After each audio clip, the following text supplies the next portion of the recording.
Então vamos lá, turma. Deixa eu fazer uma ligeira recapitulação para ficar todo mundo no mesmo pé, no mesmo passo. O que a gente está falando, tá? Então vamos lá. Estrutura básica que a gente vai construir um sistema inteiro para fazer essa coisa funcionar, tá? Essa coisa que a gente está chamando de transações. E o que essas transações estão fazendo? É uma mensagem, são mensagens padronizadas que os participantes da rede ficam trocando entre si, tá? A gente viu aqui, ó, cadê o mouse? Tem entradas na transação, na estrutura de dados, que é dinheiro que alguém está tentando gastar, são as moedas que alguém está tentando gastar. Tem saídas, que são moedas novas que estão sendo criadas no sistema, que tem um novo dono, que alguém está recebendo. Agora, quando eu digo moedas novas, cuidado, porque eu não estou criando valor nenhum aqui dentro da transação, em princípio. A gente vai ver que isso acontece em alguns momentos, tá? E é bem específico onde isso acontece. Um aumento da quantidade de valor que tem no sistema, tá? Mas eu efetivamente estou consumindo algumas moedas que foram criadas no passado e eu estou criando moedas novas, entre aspas, que podem ser utilizadas no futuro. Tudo bem? Essas saídas aqui, ó, tá? São saídas de uma transação. Enquanto elas não são gastas, enquanto elas não forem usadas como entrada de uma outra transação no futuro, a gente vai chamar isso aí de UTXO, Unspent Transaction Output, a transação, a saída de uma transação que ainda não foi gasta. Tá? Isso aí é o token dentro do sistema. Tudo bem? É como se fosse uma nota, uma moeda, são essas UTXOs. Token, uma moeda. Todo mundo bem? Cadê o meu mouse? A gente viu aqui a estrutura de dados aqui ontem também, tá? Essa é a estrutura de dados básica, né? Tem 4 campos, um campo de versão, um campo a gente chama aqui de lock time, tem a ver com a gente validar isso ou invalidar ao longo do tempo. Tem as entradas, um vetor de entradas, e aí em cada entrada tem o que a gente chama aqui de TXID, que é o número de identificação único da transação que está a moeda que eu estou tentando gastar, que está a saída que eu estou tentando gastar. Esse vout é qual daquelas saídas eu estou tentando gastar. Se tiver, sei lá, 10 saídas, 1000 saídas, qual das 1000 eu estou tentando gastar nessa entrada aqui? Tem um script sig, que é parte de um programa de computador, que a gente viu lá, que é o programa que destrava aquela moeda, aquela UTXO. Tem o número de sequência, que serve para algumas outras coisas que a gente vai ver um pouco mais para frente. E nas saídas, cada uma das saídas tem um valor, qual é o valor nominal daquela moedinha que está sendo criada ali. Tá? Como se eu estivesse criando uma nota aqui nesse exemplo, 0015 e uma outra nota de 00845. Como se eu tivesse criado impresso agora 2 notinhas novas, e elas existem agora, nesses valores específicos. E cada uma delas tem um script pub key, que é um pedaço de um programa de computador, pedaço de um contrato inteligente, que a gente vai chamar esses programas aí, tá? Que trava essa moeda. Tudo bem? É um locking script. Ele trava de tal forma que o dono dessa moeda aqui será aquela pessoa, aquela entidade, que na hora de fazer referência a essa saída na entrada de uma outra transação, for capaz de produzir um script sig, que quando for executado as duas coisas juntas, os dois programas juntos, ele retorna um resultado válido, assim, dedinho para cima. Esse programa de computador ele só retorna 2 resultados, ou é true ou false. Pensa assim, tá? Válido ou inválido. Beleza? Quem for capaz de produzir a parte do programa, que quando executar as duas partes juntas, for um programa válido, é o dono disso aqui. Todo mundo sacou como é que funciona isso, certo? Todo mundo bem? Beleza.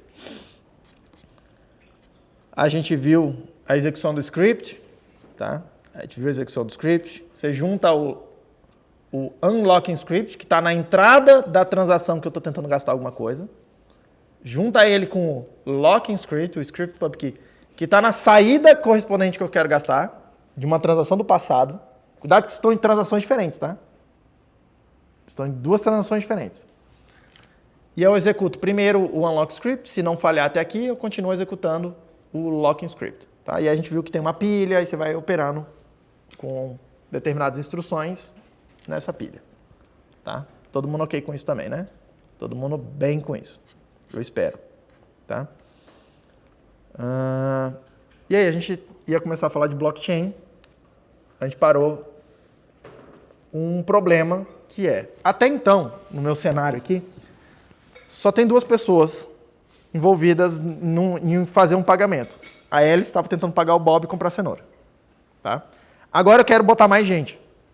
Agora que eu tenho a Alice, que recebeu uma moeda no passado aí de 0,1 Bitcoin. Tem uma saída em alguma transação com esse valor de 0,1 Bitcoin, que tem um script lá, que eu estou supondo que a Alice sabe produzir os dados necessários para validar esse script. É isso que quer dizer ela ser a dona daquela moeda. Todo mundo ok? Ela tem essa capacidade de produzir esse script, de produzir dados, que em geral envolve uma ou várias assinaturas digitais. E é assim que a coisa fica um dono único, né? Entre aspas. Mas a gente vai ver que a gente pode fazer coisas bem legais aqui. Tá? Por exemplo, requerer mais de uma assinatura de mais de uma pessoa. E aí tem mais de uma pessoa que é o dono daquilo. Tá? Pode fazer várias coisas interessantes. A ela está tentando pagar a cenoura do Bob, gastando esse 0,1 Bitcoin que ela recebeu do passado, e está também tentando gastar esse 0,1 Bitcoin para comprar tijolo. Tá? Nós aqui agora, a gente está olhando de fora, a gente está vendo todo o cenário. Vocês estão vendo que isso aqui, a ela está tentando sacanear alguém. Vocês estão vendo porque vocês estão vendo todo o cenário. Mas o Bob aqui em cima, que é o cara da cenoura, ele não está vendo tudo. Ele só vê as mensagens que chegam para ele. Em princípio, aqui nesse cenário. Tá? Se ele está vendo essa mensagem chegando para ele, e ele está vendo essa mensagem aqui, que ele pode falar assim, Alice, me dá essa outra mensagem para eu poder validar essa que você está me mandando. Tá? E ele não vê essa aqui de baixo, ele vai olhar e falar assim, isso aí que você está tentando gastar é válido. Pronto, vou aceitar e transação válida, vou te dar as cenouras aqui. Tá? E se a Alice der um jeito de fazer a mesma coisa com o Charlie aqui embaixo? Criar uma transação, que em princípio, se o Charlie só vê essa transação que ele está recebendo da Alice, e for lá e pedir para Alice, você está fazendo referência a uma outra transação, me dá essa outra transação para eu poder ver ela e validar. Porque ela precisa pegar o script, E a Alice pega e manda isso aqui pro Charlie, ele vai ver essa daqui, vai ver essa daqui, e vai falar, isso aqui é válido. Tá? O que ele não está vendo? Ele não está vendo que a Alice já gastou dinheiro. Ele só consegue ver se a Alice já gastou dinheiro se ele vê essa transação também. Tá? Por isso que como é que o banco resolve isso? Tá? O banco vê todas as transações. Todo mundo passa uma coisa na maquininha, não sei o que, o banco vê a porra toda. O banco viu tudo, e aí o banco consegue detectar. Alice já gastou dinheiro, já comprou cenoura, não tem mais dinheiro para comprar aqui, comprar tijolo. Ou ao contrário. O banco consegue ver tudo, sabe a ordem com que aconteceu, e ele sabe, ele vai calculando os saldos e fala, cara, você não tem mais saldo para gastar. Só que aqui a ideia é que não tenha banco. E como é que a gente vai resolver isso? Da mesma forma que o banco. Todo mundo precisa ver todas as transações. Tudo bem? E aí é onde vai entrar esse aspecto de rede, que a gente vai ver um pouco depois, tipo assim, cara, como é que funciona meio que essa rede aí, tá? Não é nada muito complexo nessa parte de rede. Pelo menos não em princípio, tá? Óbvio, o diabo mora nos detalhes, né? Tem coisa bastante interessante acontecendo nessa dimensão de rede dos pacotes e tal, coisa toda, ultimamente. Mas, em princípio, a gente vai montar uma rede de tal forma que todo mundo possa ver todas as transações. Tá? Só que isso não resolve um outro problema, que é decidir qual é a transação que aconteceu primeiro. Tá? E aqui está meio óbvio. Por quê? Eu estou contando uma historinha e o cenário está muito pequeno ainda. A Alice está primeiro tentando gastar, no tempo, cronologicamente, tentando comprar a cenoura, e depois ela foi lá e tentou enganar o Charlie. Então está meio óbvio aqui a ordem. Tá? Só que pense que vai ter milhares, talvez milhões de nós, de participantes nessa rede. É uma rede em escala mundial, tem gente no mundo inteiro rodando isso. E as coisas demoram, as mensagens demoram algum tempo para se propagar de um lado para o outro nessa rede. Tá? Porque eu não estou... sei lá, se eu tivesse um novo Bitcoin aqui rodando agora, tem um nó meu rodando agora, em outro lugar. Esse nó, ele está conectado em, sei lá, 100 e poucos outros nós. Esse é meio que um nó bem conectado por aí. Tá? Ele recebe dados, mensagens de 100 e poucos outros nós. E ele manda mensagem para esses 100 e poucos nós. Mas repare que para eu alcançar os milhares de nós que tem por aí, a estimativa é que deve ter uns 50 mil nós, mais ou menos, rodando, públicos, assim, que a gente consegue saber, tá? Essa é mais ou menos a estimativa. Mas é bem difícil, inclusive, de estimar quantos nós tem rodando aí por aí, tá? Isso não quer dizer que só tem 50 mil pessoas usando, tá? Porque um nó, várias pessoas podem se conectar num nó para usar o serviço daquele nó numa carteira, por exemplo, tá? Então, um nó atende muita gente. Mas vamos supor que tem 50 mil nós. O meu nó rodando, ele está vendo 100 e poucos desses. Para eu poder receber uma mensagem do outro, entre aspas, do outro lado da rede, tá? Essa mensagem precisa passar de peer para peer, né? Que alguém precisa mandar para outra pessoa, mandar para outra pessoa, mandar para outra pessoa, mandar para outra pessoa, eventualmente vai chegar num dos nós que está conectado comigo, ele vai mandar para mim. Só que repare, isso demora um tempo, isso tem uma latência. Tá? Isso tem uma latência. E aí, mensagens que aparecem a partir de nós, que estão topologicamente mais próximos de mim nessa rede, eu vou ver elas primeiro. Mesmo que elas aconteçam depois no tempo. Tá? Imagina que, sei lá, como é que tá o nome meu, Felipe? O Felipe criou uma transação aqui agora, 10 segundos depois, o Luca criou uma transação. Só que o Luca está mais perto topologicamente de mim. Imagina que eu estou diretamente conectado com o Luca. Então ele criou a transação meio que eu já vejo a transação dele. Enquanto que a sua, que foi criada 10 segundos antes, precisa passar por, sei lá, 20 nós antes de chegar em mim. Cada nó, quando recebe, demora um tempo. Por quê? Porque ele vai receber a transação, vai validar, isso demora um tempo. Algum tempo, tá? Que não é zero, é rápido, mas algum tempo. E aí ele vai propagar essa coisa para o próximo. E mesmo essa propagação, aí tem um handshake, não sei o quê, tem aquelas coisas de rede. Tá? Não é simplesmente sair e mandar a transação ali. Então isso demora um tempo. Então perceba que pode ser que eu veja antes uma transação que aconteceu cronologicamente depois. Tá? A gente precisa de um mecanismo para organizar essas transações no tempo. Por quê? Porque o que a gente quer é todo mundo aqui, todo mundo que está participando da rede, chegue num consenso de qual é a transação que aconteceu primeiro. A gente quer todo mundo falar assim, apontar para essa daqui. Todo mundo em qualquer ponto da rede, quando perguntado qual é a transação que aconteceu primeiro, a gente quer que todo mundo aponte para o mesmo lugar. A gente quer criar um mecanismo para isso. Tá?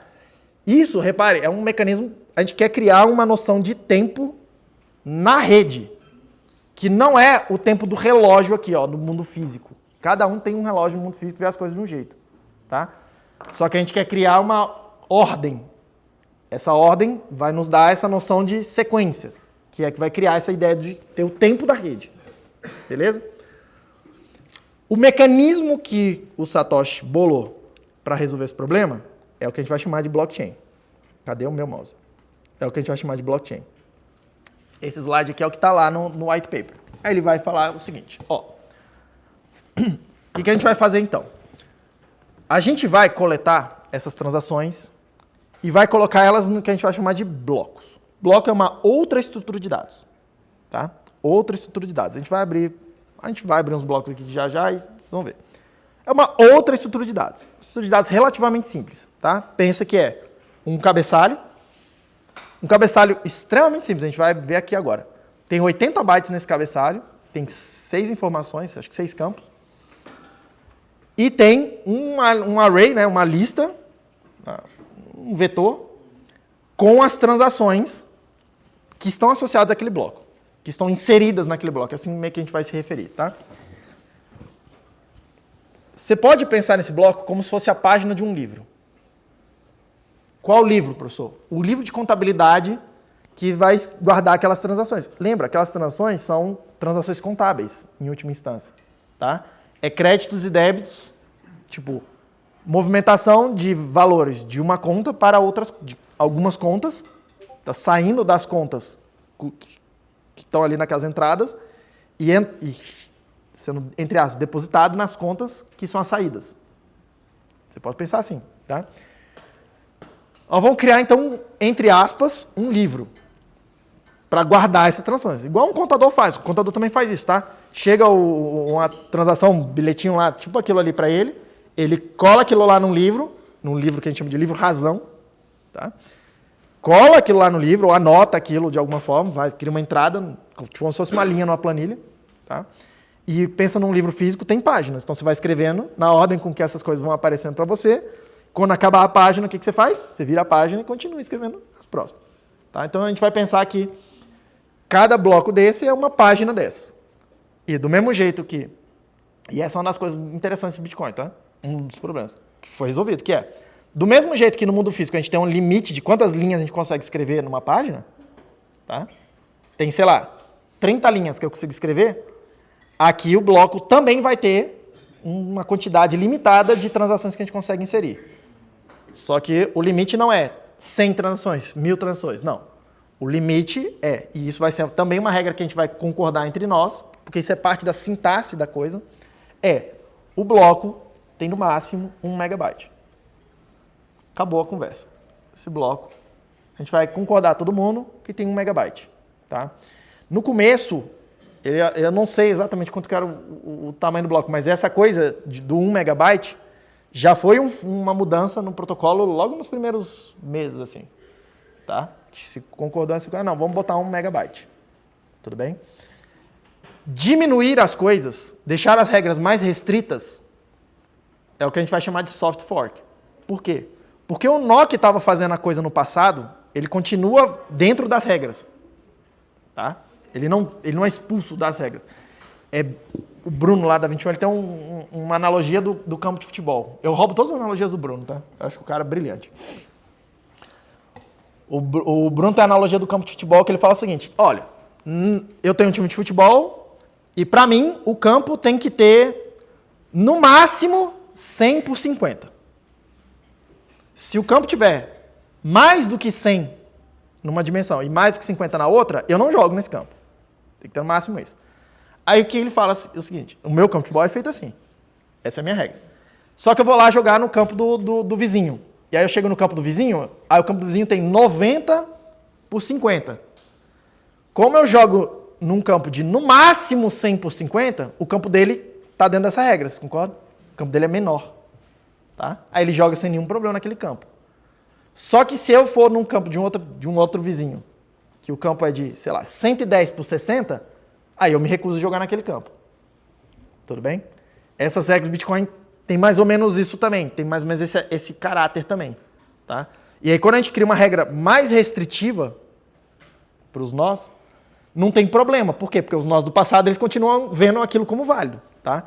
O que efetivamente você fez tem um conjunto de todas as transações válidas, um conjunto monstruoso, que a gente nem sabe o tamanho que tem, e aí você criou alguma regra que é mais restritiva, o que você fez? Você diminuiu o tamanho desse conjunto. Mas tudo que estava lá dentro, continua lá dentro. Certo? Tipo assim, todas as transações do novo conjunto estão também no conjunto anterior. O conjunto novo é um subconjunto do anterior. O que a gente evita de fazer é o contrário, é aumentar o tamanho do conjunto. Por quê? Porque os nós velhos, eles vão ver as transações novas, que estão nesse conjunto novo, e vão falar, essas aí não aceito não, essas aí são inválidas. Tá? Então, normalmente, restringir as regras, deixá-las mais restritivas, é ok. É o que a gente vai chamar de soft fork. Tá? Enfim, tem essa regra do 1 megabyte. Então, repare que tem um limite, tem uma quantidade. Quantas transações cabe, professor? Sei lá, milhares. Mas tem um limite. Tá? Tem um tanto, entre aspas, físico que a gente pode botar lá. Beleza? Repare que Isso aí vai gerar uma certa escassez do que eu consigo fazer com a blockchain. Tá? E essa escassez é boa. Essa escassez é boa. Ela gera, entre aspas, problemas, que um monte de gente acha que são problemas e etc., que são não problemas, na verdade. Tá? Por exemplo, tem uma competição entre as transações para ver qual vai entrar no bloco e qual vai ficar de fora. Tem uma escassez, né? Vai surgir um mercado para competir por aquilo. E aí a gente vai descobrir o preço de entrar num bloco.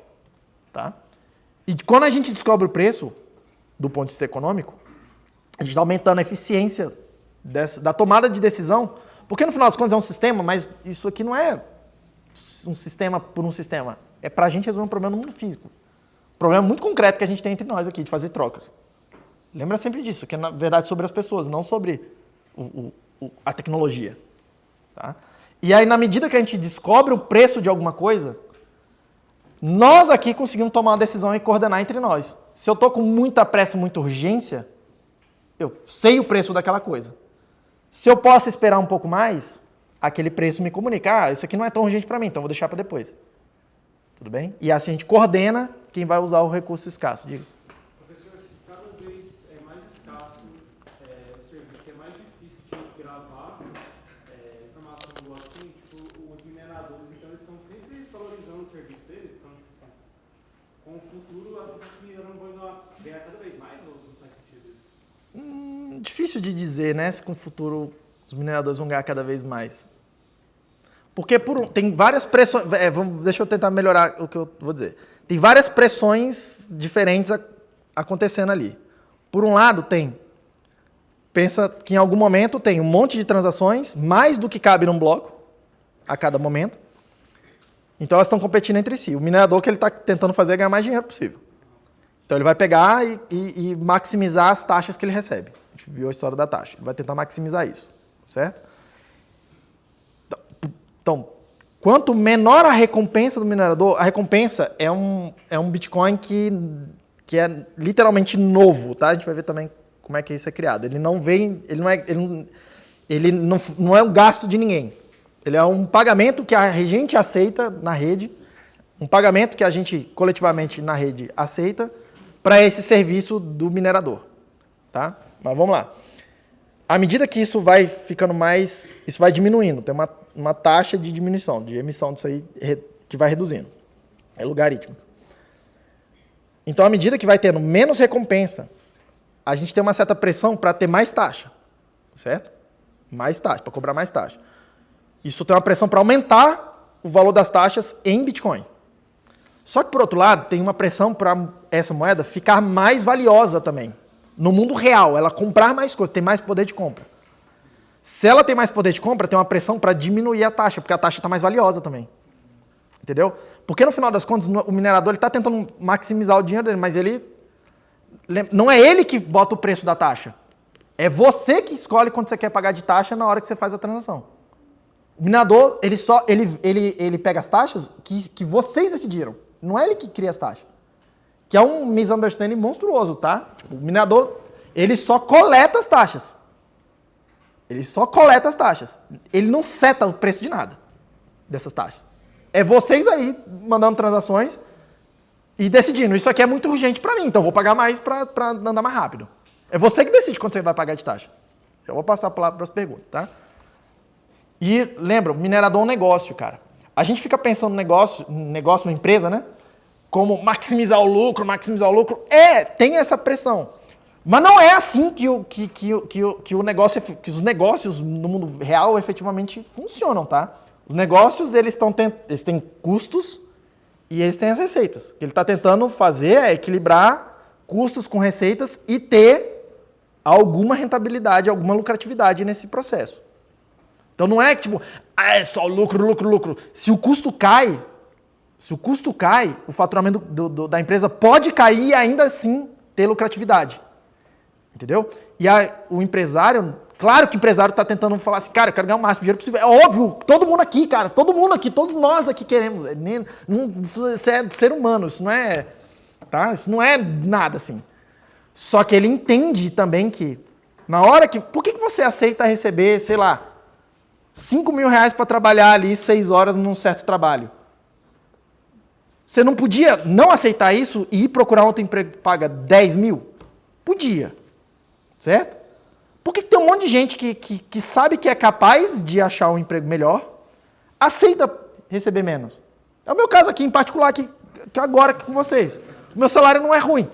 Mas se eu estivesse no mercado, eu tenho certeza absoluta que eu estaria ganhando umas 5, 6 vezes mais. Eu não tenho dúvida nenhuma. Por que eu estou aqui e aceito receber menos? Porque não é só, não é só o dinheiro que importa. Tem outros aspectos de cada um aí. Entendeu? De novo, eu não ganho mal aqui. Meu salário aqui na UNB não é ruim. Tá? Mas eu tenho mais outras coisas não financeiras. Eu faço meu horário. Entre aspas, num certo limite. Eu dou aula do que eu quiser. Tanto dou aula do que eu quiser que eu estou dando aula de Bitcoin para vocês. Entendeu? Tem outros aspectos. Tá? Então, você vê, assim, essa coisa da taxa tem pressão para aumentar a taxa, mas também tem uma pressão para diminuir a taxa. E a gente vai, ao longo do tempo, tentando achar o equilíbrio. O mercado faz isso. Tá? Aí é mercado, é economia, não é que a gente tecnologia. Um monte de mão levantada aqui, acho que é você primeiro, né, filho? Mas não tem uma taxa fixa, né? Então funciona tipo um leilão. Você paga... É um leilão. É. Assim, quem paga mais... É a feira, cara. É a feira, é isso aí. É uma feira. É uma feira. Professor, o senhor falou que quando a gente fala da taxa, é acordado entre a rede e meio que nasce essa moeda, não sai da carteira de ninguém. Mas como que eu posso pagar mais? A recompensa, você disse. Hã? A recompensa não é a taxa. Taxa é a diferença em uma transação entre o que saiu e o que entrou. Imagina, entrou 10, valor de 10 e saiu o valor de 9 nos pagamentos.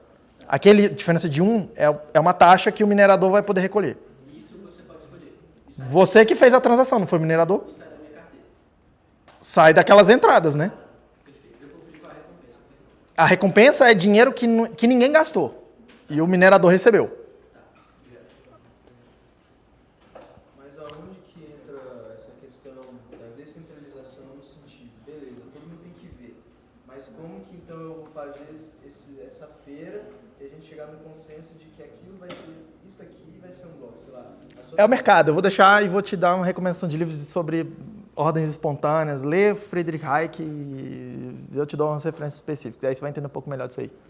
Qual que é o trabalho que o minerador presta? Eu já vou te responder isso aqui. Qual o trabalho que o minerador presta? Acho que tem mais pergunta. Eu nunca esqueci de falar. Mas eu vou te... Ele meio que produz a moeda também, né?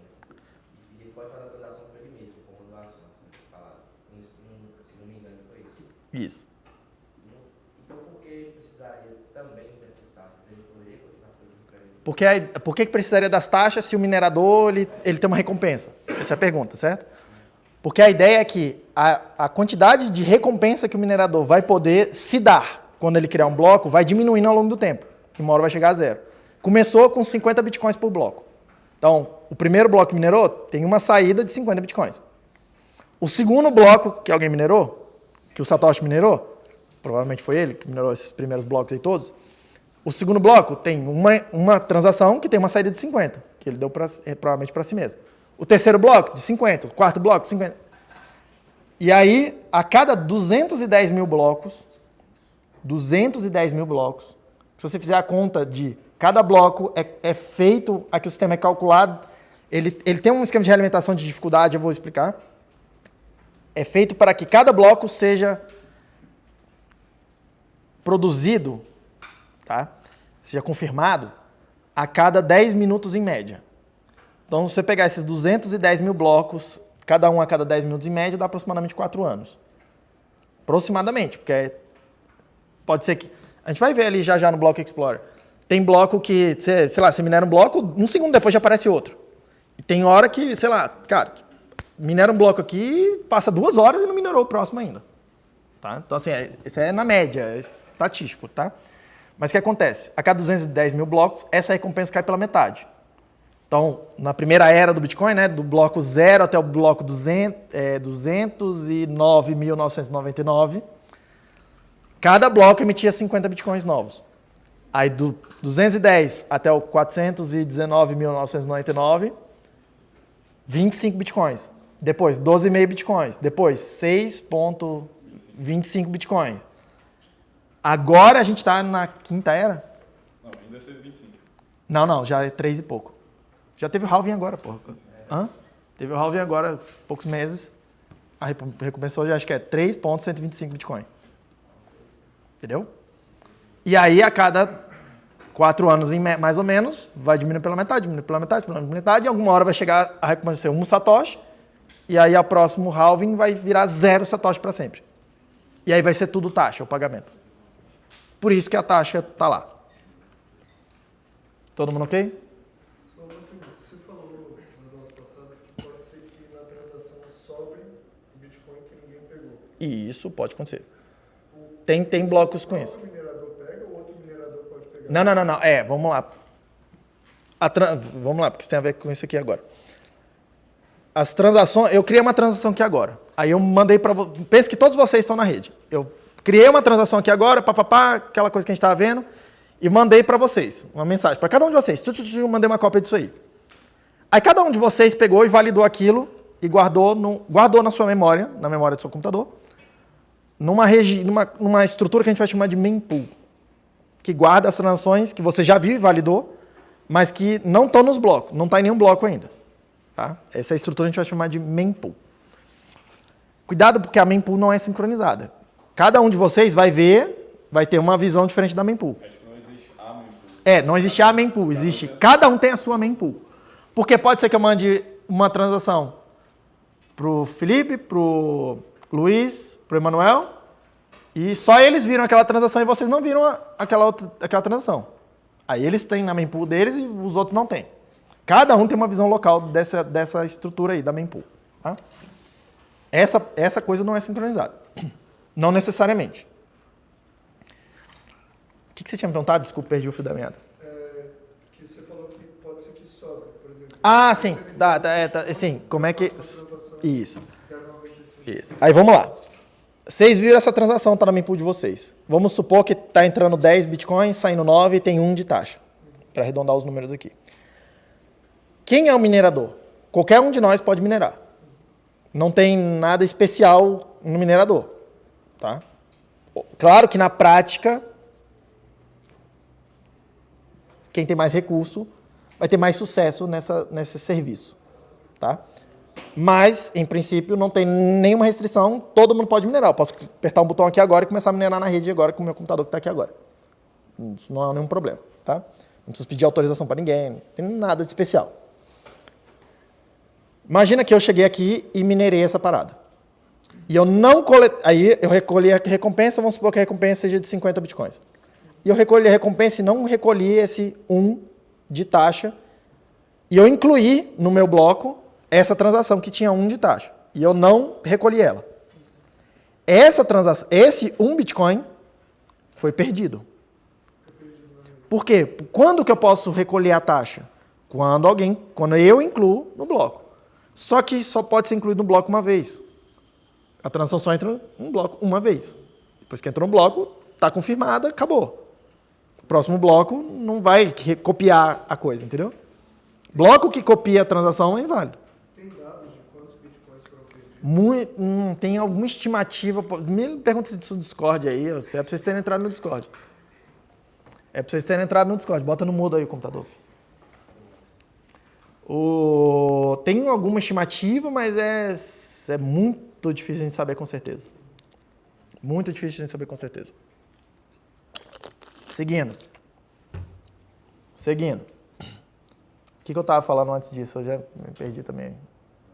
Esse é o problema de não almoçar antes da aula. Antes de vocês começarem a me metralhar de pergunta. Eu ia começar a falar do bloco. Sim, eu ia começar a falar do bloco, mas... Você já tinha falado sobre a questão do tamanho Você do falou só bloco do tamanho reto, do do tamanho da quantidade de Ah. transações. Vamos lá então de novo. Aqui eu estou tentando resolver esse problema de organizar as transações numa ordem. Já falou sobre que a mempool é cada um tem sua. Já tá, assim. Vamos lá, voltando aqui.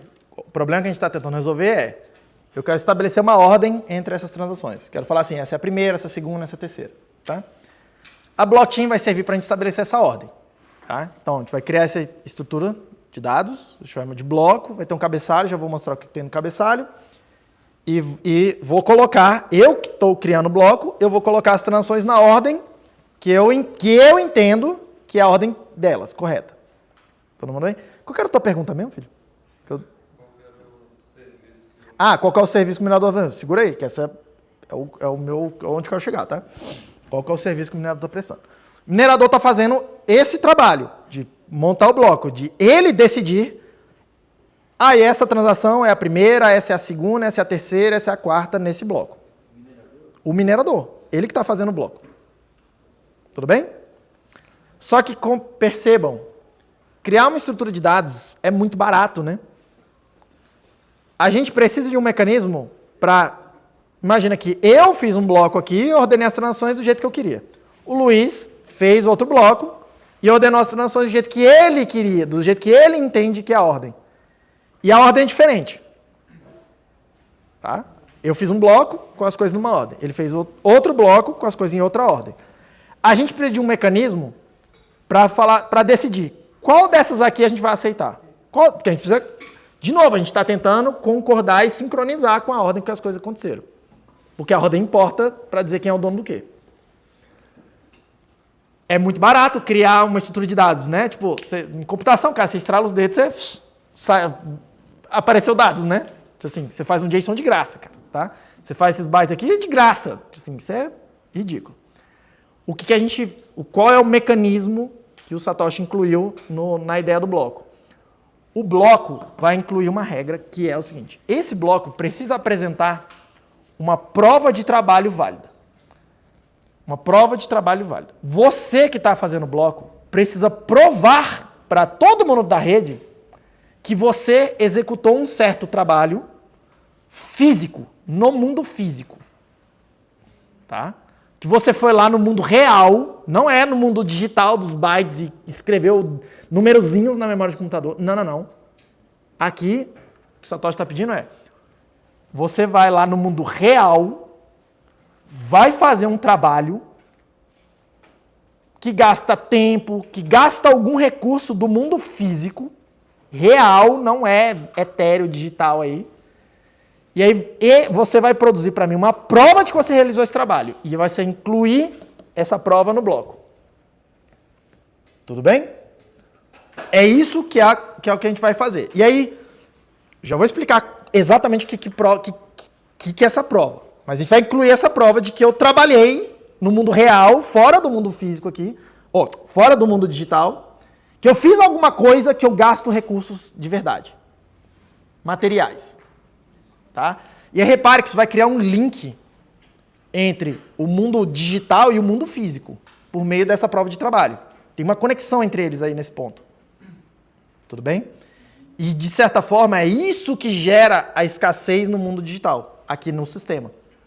Essa conexão de eu ser obrigado a sair do mundo digital, ir para o mundo real mesmo, de carne e osso que a gente vive, fazer alguma coisa nesse mundo físico, e essa alguma coisa me produz uma informação que serve como prova para eu falar, eu fui lá no mundo real e trabalhei. E aí eu anoto essa informação no mundo digital de volta, e aí a gente consegue verificar isso. Tá? E aí a gente vai, diante de dois blocos contraditórios, concorrentes, né? Tipo, colapsando, assim, tô pensando assim, estão concorrendo entre si, tá? Eles são mutuamente excludentes, eles não podem ser os dois válidos ao mesmo tempo. Diante desses dois, muito obrigado. Diante desses dois candidatos, desses dois blocos candidatos, a gente vai colocar uma regra que será aquele que apresentar a maior prova de trabalho, a gente vai aceitar como o válido. E a gente vai descartar o que tiver menor prova de trabalho. Faz algum sentido, né? Quem trabalhou mais, vamos confiar naquela pessoa que trabalhou mais. É meio que essa a ideia. Todo mundo ok com isso?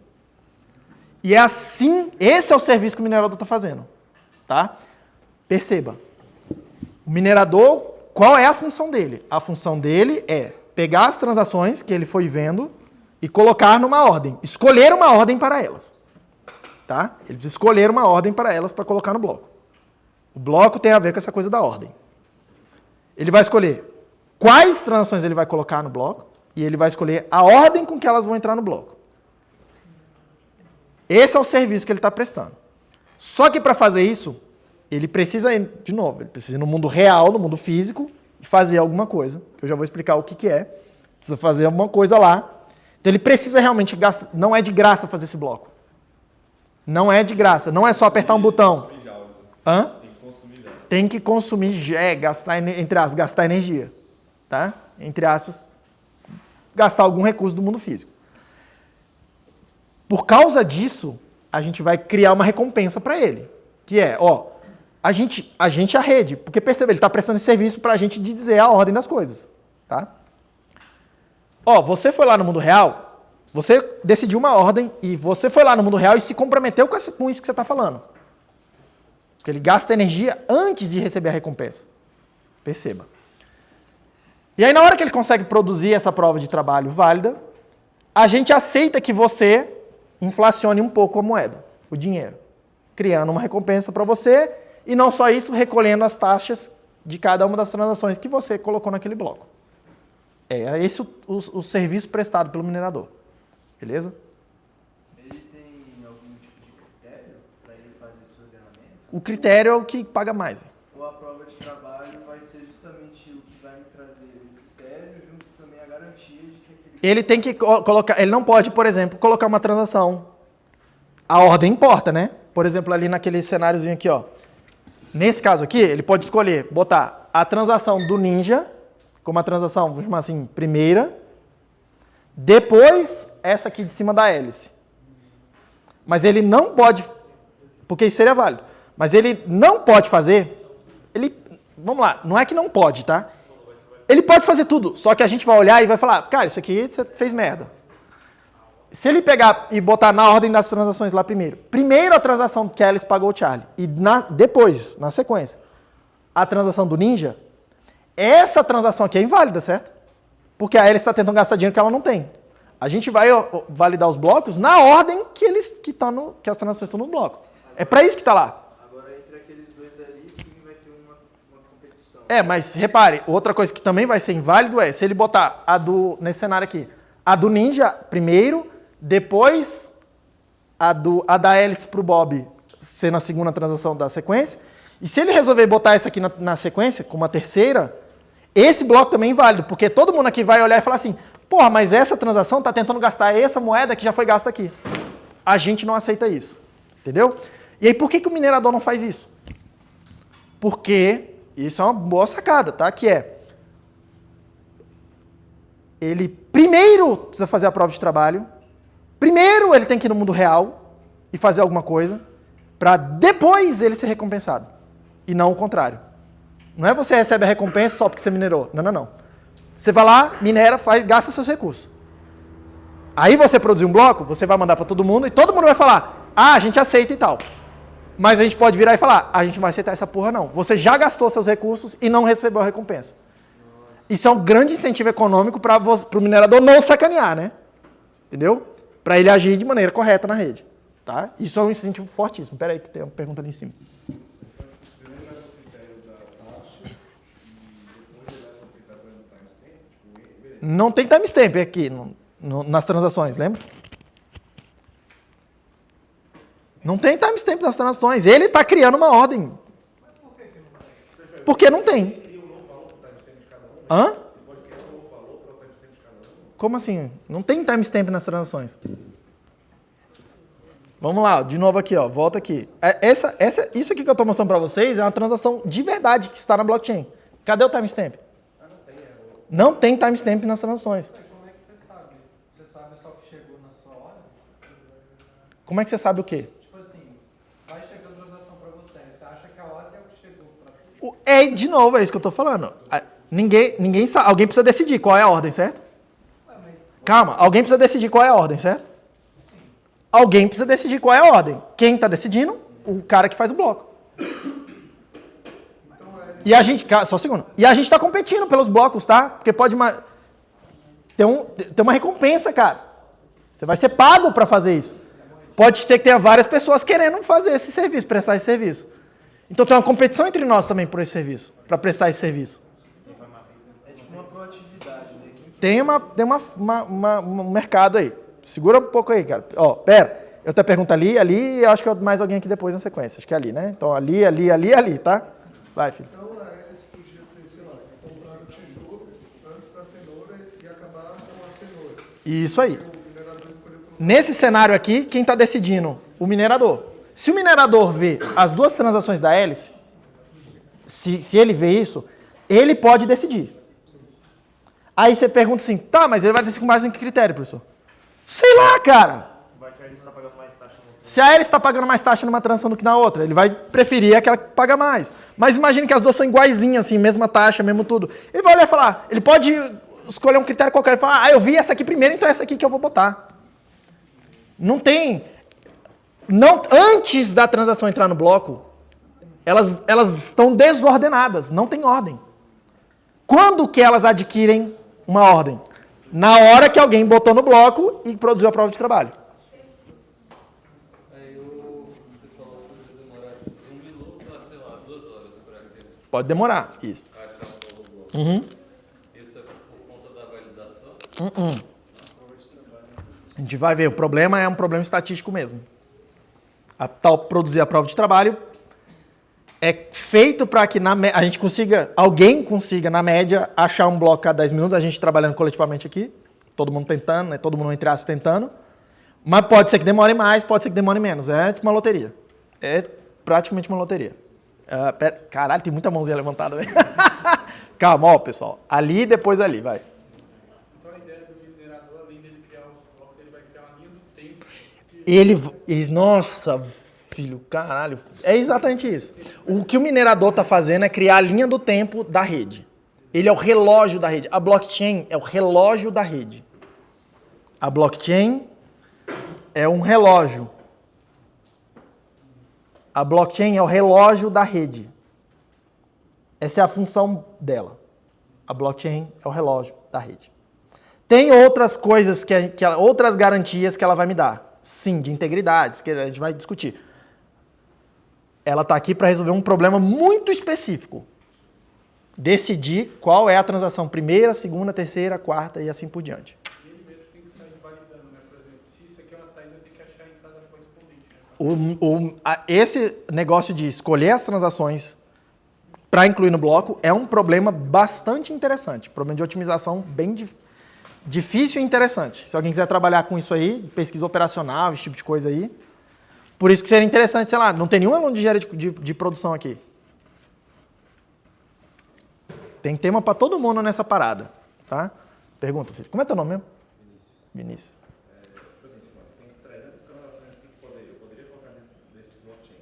Aí eu primeiro faço o critério de verificação, então, tipo, por exemplo, tem caso que eu não concluí as duas... Isso, você decide. Você precisa decidir as coisas de tal forma que todo mundo aceite depois. Se você fizer besteira, você se ferrou. Beleza. Aí, tipo, eu escolho eu faço o critério de transação, tal, eu tirei 50 que não pode ter, sobrou 250, eu escolho 100, a 100 que tem a maior taxa.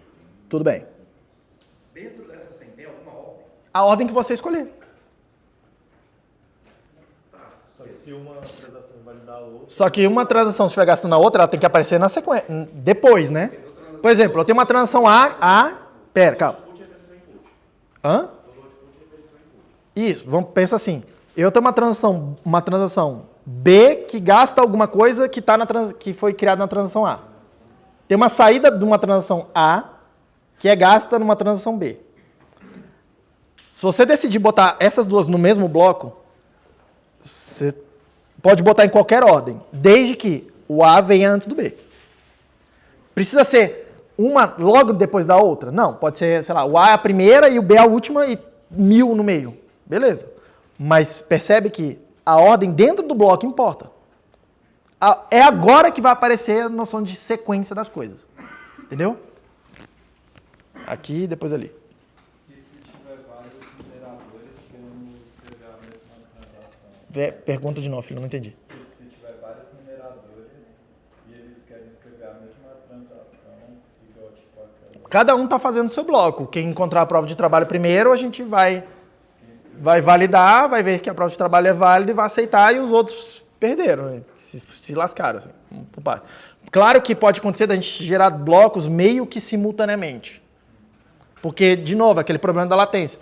Pode ser que eu aqui minerei alguma coisa e encontrei um bloco. E você está do outro lado da rede, topologicamente falando, distante de mim, tem muitas nós intermediárias entre nós, e você minerou um bloco mais ou menos ao mesmo tempo e começou a propagar na rede. Aí o que acontece? Isso aí é uma coisa meio simultânea. Vai chegar algum momento que essa coisa vai se propagar e os nós vão ver 2 blocos válidos. E aí o que a gente vai fazer nesse caso, tá? Porque eu tenho 2 blocos válidos ali. Tá? É raro, mas isso acontece toda semana praticamente. Tá? É raro acontecer isso, mas não é tão raro assim, acontece o tempo todo. O que a gente vai fazer na prática? Os nós olham e falam assim, cara, esse para mim aqui é o bloco correto, mas tem esse aqui também que também está certo para mim, também eu considero válido. O que a gente vai fazer? Espera um pouco. Por quê? Porque alguns nós vão minerar o próximo em cima desse, já vou explicar o que significa isso, e outros nós vão resolver minerar em cima do segundo bloco. Tá? Quando aparecer um próximo bloco válido, eu checo. Onde que esse bloco novo encaixa? É nesse bloco ou naquele outro? E aí eu decido, porque essa cadeia vai ter mais prova de trabalho, percebe? E aí a outra eu falo, que ela tem menos prova de trabalho, eu jogo fora. Já vou explicar como é que um encaixa no outro. Professor, nessa parte que eu entendi, quando é 2 ao mesmo tempo, se um é mais rápido do que o outro, é por isso que os mineradores têm tanta demanda para processador mais potente? Não, demanda por processador mais potente no minerador é por conta de calcular a prova de trabalho. Já vou explicar como é que calcula isso. O que os mineradores têm muita demanda é de redes de nós muito conectados, né? Porque ele quer achar um bloco e espalhar a notícia o mais rápido possível. Isso aí é uma demanda mais específica de nó que minera. Diga. Mas se eu gerei 2 ao mesmo tempo, em 2 lugares diferentes, os 2 recebem a recompensa? Sim e não. Vamos por partes. Você concorda que é um problema isso? Tenho 2 blocos, entre aspas, válidos, e eu não consigo decidir entre eles. Aí o que eu faço? Eu espero um pouco até eu ver o próximo bloco. Um próximo, tá? Nesse próximo, aí eu vou decidir. Aquele ali eu jogo fora e esse aqui quero o bloco real. Para poder isso aí, você já não gastar a sua recompensa enquanto espera esse processo, tem uma regra especial, que é a saída da transação da Coinbase, que é essa transação da recompensa. As saídas delas só podem ser gastos 100 blocos depois daquele bloco que eu minerei. Entendeu? 100 blocos, cara, um fork de 100 blocos, acabou o Bitcoin. Tá? Isso é uma coisa que a gente chama de fork também, né? É um split na rede, tá? Mas esse split de um bloco, acontece meio que quase o tempo todo. O tempo todo é exagero, assim. É normal. Um split de 2 blocos, tipo, tem 2 blocos, assim, na sequência do outro, esperando, aí isso já é bem mais raro, mas acontece, de vez em quando. Tá? Talvez uma vez por ano. Um split de 3 blocos, cara, isso aí é, tipo, se você consegue calcular, isso é tipo, cara, isso aí é a probabilidade disso acontecer, sei lá, a idade do universo, tantos milhões de anos vai passar e a gente não vai ver isso acontecer. Tá? Esses blocos concorrentes e a gente não ficar muito tempo até conseguir decidir, tá? Aconteceu um split de 20 blocos na rede no momento no passado. Foi assim um dos grandes... Foi tipo um abalo sísmico na porra toda. Depois eu conto essa história pra vocês. Foi um bug cabuloso. Quando é que foi o... 2013, Foi bem no começo. 12, por aí. Bem no começo. Eu mando essa história pra vocês no Discord. Tem mais mão levantando? Ali e depois aqui. Professor, todo o ponto da blockchain é ser descentralizado, certo? Mas se uma empresa, tem que ser uma empresa, né? Consegue muito poder de processamento e muito poder sobre a ordem de nós, você não consegue, eventualmente, que volte a ser algo centralizado? Porque se ela consegue criar uma maior parte dos blocos que seja, ela vai definir... Tem essa discussão de se alguém, um pool de mineração, tiver poder demais, mais de 50%, não sei o que, bababá, ela pode fazer umas coisas assim... Tem essa discussão, vai e volta, e eu não queria entrar nessa discussão agora sim, mas eu estimulo que você bote alguma coisa no Discord e a gente fique quebrando pau lá entre nós, inclusive vendo, o cara falou isso, o cara falou aquilo e tal. Mas isso é viável? Pode acontecer? É muito difícil. Pode acontecer, pode. Mas eu já vou adiantar uma coisa. Imagina que tem um minerador que tem a maior parte do poder da rede. Eu não expliquei como é que é a prova de trabalho, mas tem a ver com eu ter capacidade computacional. Tem muita máquina na prática. Se eu tiver mais de 50% da rede, quer dizer que eu consigo minerar os blocos meio que na sequência que eu quiser. Porque na média eu produzo os blocos mais rápido que os outros. Do que todos os outros juntos tentando fazer a blockchain. Então, meio que eu controlo o pace da blockchain. Tá? Óbvio que eu não controlo para sempre. Eu controlo enquanto eu ficar gastando esses recursos. Isso é caro. Tá? Quanto mais o tempo passa, mais o hash rate aumenta, mais caro fica. Tá? Não só isso. Não é só valorizando a moeda. É caro de verdade, cara. A rede do Bitcoin é o maior computador do planeta. E não é o maior do computador do planeta, tipo, é um supercomputador, tipo, comparável ao Google. Não, é tipo milhões e milhões e milhões de vezes mais do que o Google e a Meta e não sei quem, todo mundo junto. Isso aí é o computador do Bitcoin hoje. A rede inteira junto. Então é um negócio completamente inviável de se fazer. Mas imagina que possa ser feito, tá? O máximo que essa entidade consegue fazer é ela fazer um pagamento, ela faz um pagamento legítimo na rede, e aí ela começa a minerar blocos, né, mais rápido que a rede, de tal forma que ela invalida aquela transação que ela mesma fez. Ela faz uma outra transação, faz um gasto duplo, que é o que é essa coisa do 51% entre aspas permite fazer? Pensa que a hélice tem o maior poder da rede. Aí ela vai lá e faz o pagamento pro Bob, aqui o mouse, faz o pagamento daqui para cá pro Bob. Aí a rede validou, minerou, validou, tá lá. O Bob entregou a cenoura. Tá validado, tá confirmada a transação na blockchain e tudo. Aí depois que ela recebeu a cenoura, o que ela faz? Ela começa a ir lá e minerar em cima daquele bloco que ela gastou essa transação. Ela, a partir daquele bloco ali, para trás, né, no passado, ela começa a minerar blocos novos, incluindo essa transação aqui em vez dessa. Entendeu? Vou repetir. Ela vai lá, faz essa transação, minera o bloco. Eu preciso desenhar isso para ficar mais visível, mas enfim. Imagina aí. Fiz essa transação, recebi a cenoura, minerei, tá na blockchain, o Bob me deu a cenoura. Calma, presta atenção. Aí o que a hélice faz? Depois disso, ela já recebeu a cenoura. O que ela faz? Ela pega essa transação aqui embaixo, cria outro bloco, no lugar daquele que ela gastou esse aqui, tá? Que vai encaixar no lugar desse bloco que estava com essa transação. Já vou mostrar como é que é isso, o encaixar. E aí ela minera esse bloco, e não só esse bloco, ela passa a minerar de tal forma que ela vai produzir uma cadeia com mais prova de trabalho que a cadeia que a rede estiver vendo. Quando isso acontece, a rede inteira fala... Imagina que tem, sei lá, imagina que ela botou isso aqui no bloco 1000. Aí a rede minerou mais 3 blocos. A gente está vendo o bloco 1003.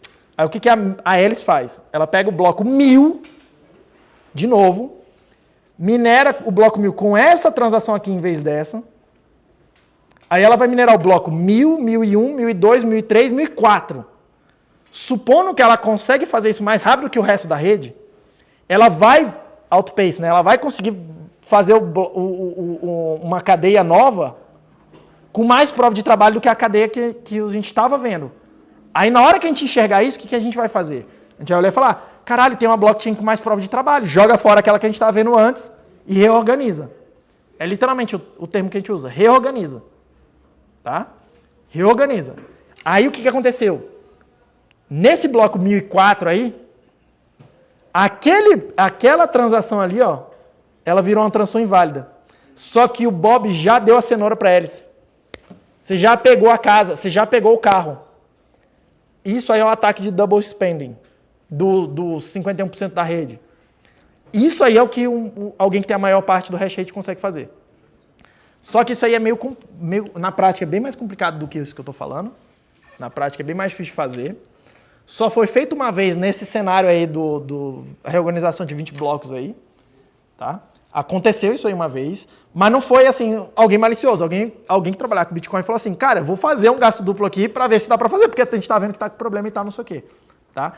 Aí ele fez o pagamento, tipo, enquanto tava esse rolo, foi coisa de poucas horas, ele fez o pagamento, tá, não sei o que, aí depois que a rede reorganizou, aquele pagamento foi invalidado, só que ele tinha recebido alguma coisa, sei lá, era alguma coisa banal, assim, de mercado, tá? Aí provou o conceito, mas o cara foi lá depois e pegou a coisa que ele comprou e falou, cara, tá aqui, ó, tô te devolvendo. Entendeu? Como se a Alice tivesse feito a sacanagem toda e devolvido a cenoura depois. Só a prova de conceito. Mas porque, perceba, no dia que acontecer um ataque desse tipo com sucesso, disso aqui, o valor da rede cai muito, cara. Só que a pessoa que está fazendo esse ataque, ela tem stake na rede, né? Porque a única coisa que ela pode fazer é gastar de novo o dinheiro que ela tem na rede. Ela vai perder valor também nesse processo. Então você gasta uma tonelada de recursos para fazer um gasto duplo e nesse processo perder valor. Então é meio um tiro no pé. Então assim, perceba que é bem mais complexo do ponto de vista econômico, tem um incentivo muito grande para você não fazer isso, mesmo que você possa fazer. Tá? Não tem pergunta. Vamos para frente. Cadê meu mouse? Meu Deus. Façam perguntas, tá? Mas é porque eu assim... Hã? O tempo médio você já escreve 10 minutos. Esse tempo por conta do tempo que ela vai fazer o protocolo. É uma regra que a gente vai seguir. É uma regra. Que é uma regra que a gente vai seguir. Beleza? A gente escolheu arbitrariamente 10 minutos. Por quê? Porque o Satoshi quis. A maioria das coisas que vocês vão me perguntar, a resposta é porque o Satoshi quis. Por que tal coisa é assim? Ah, porque o Satoshi quis. Ponto, final. Tudo bem? Tudo bem?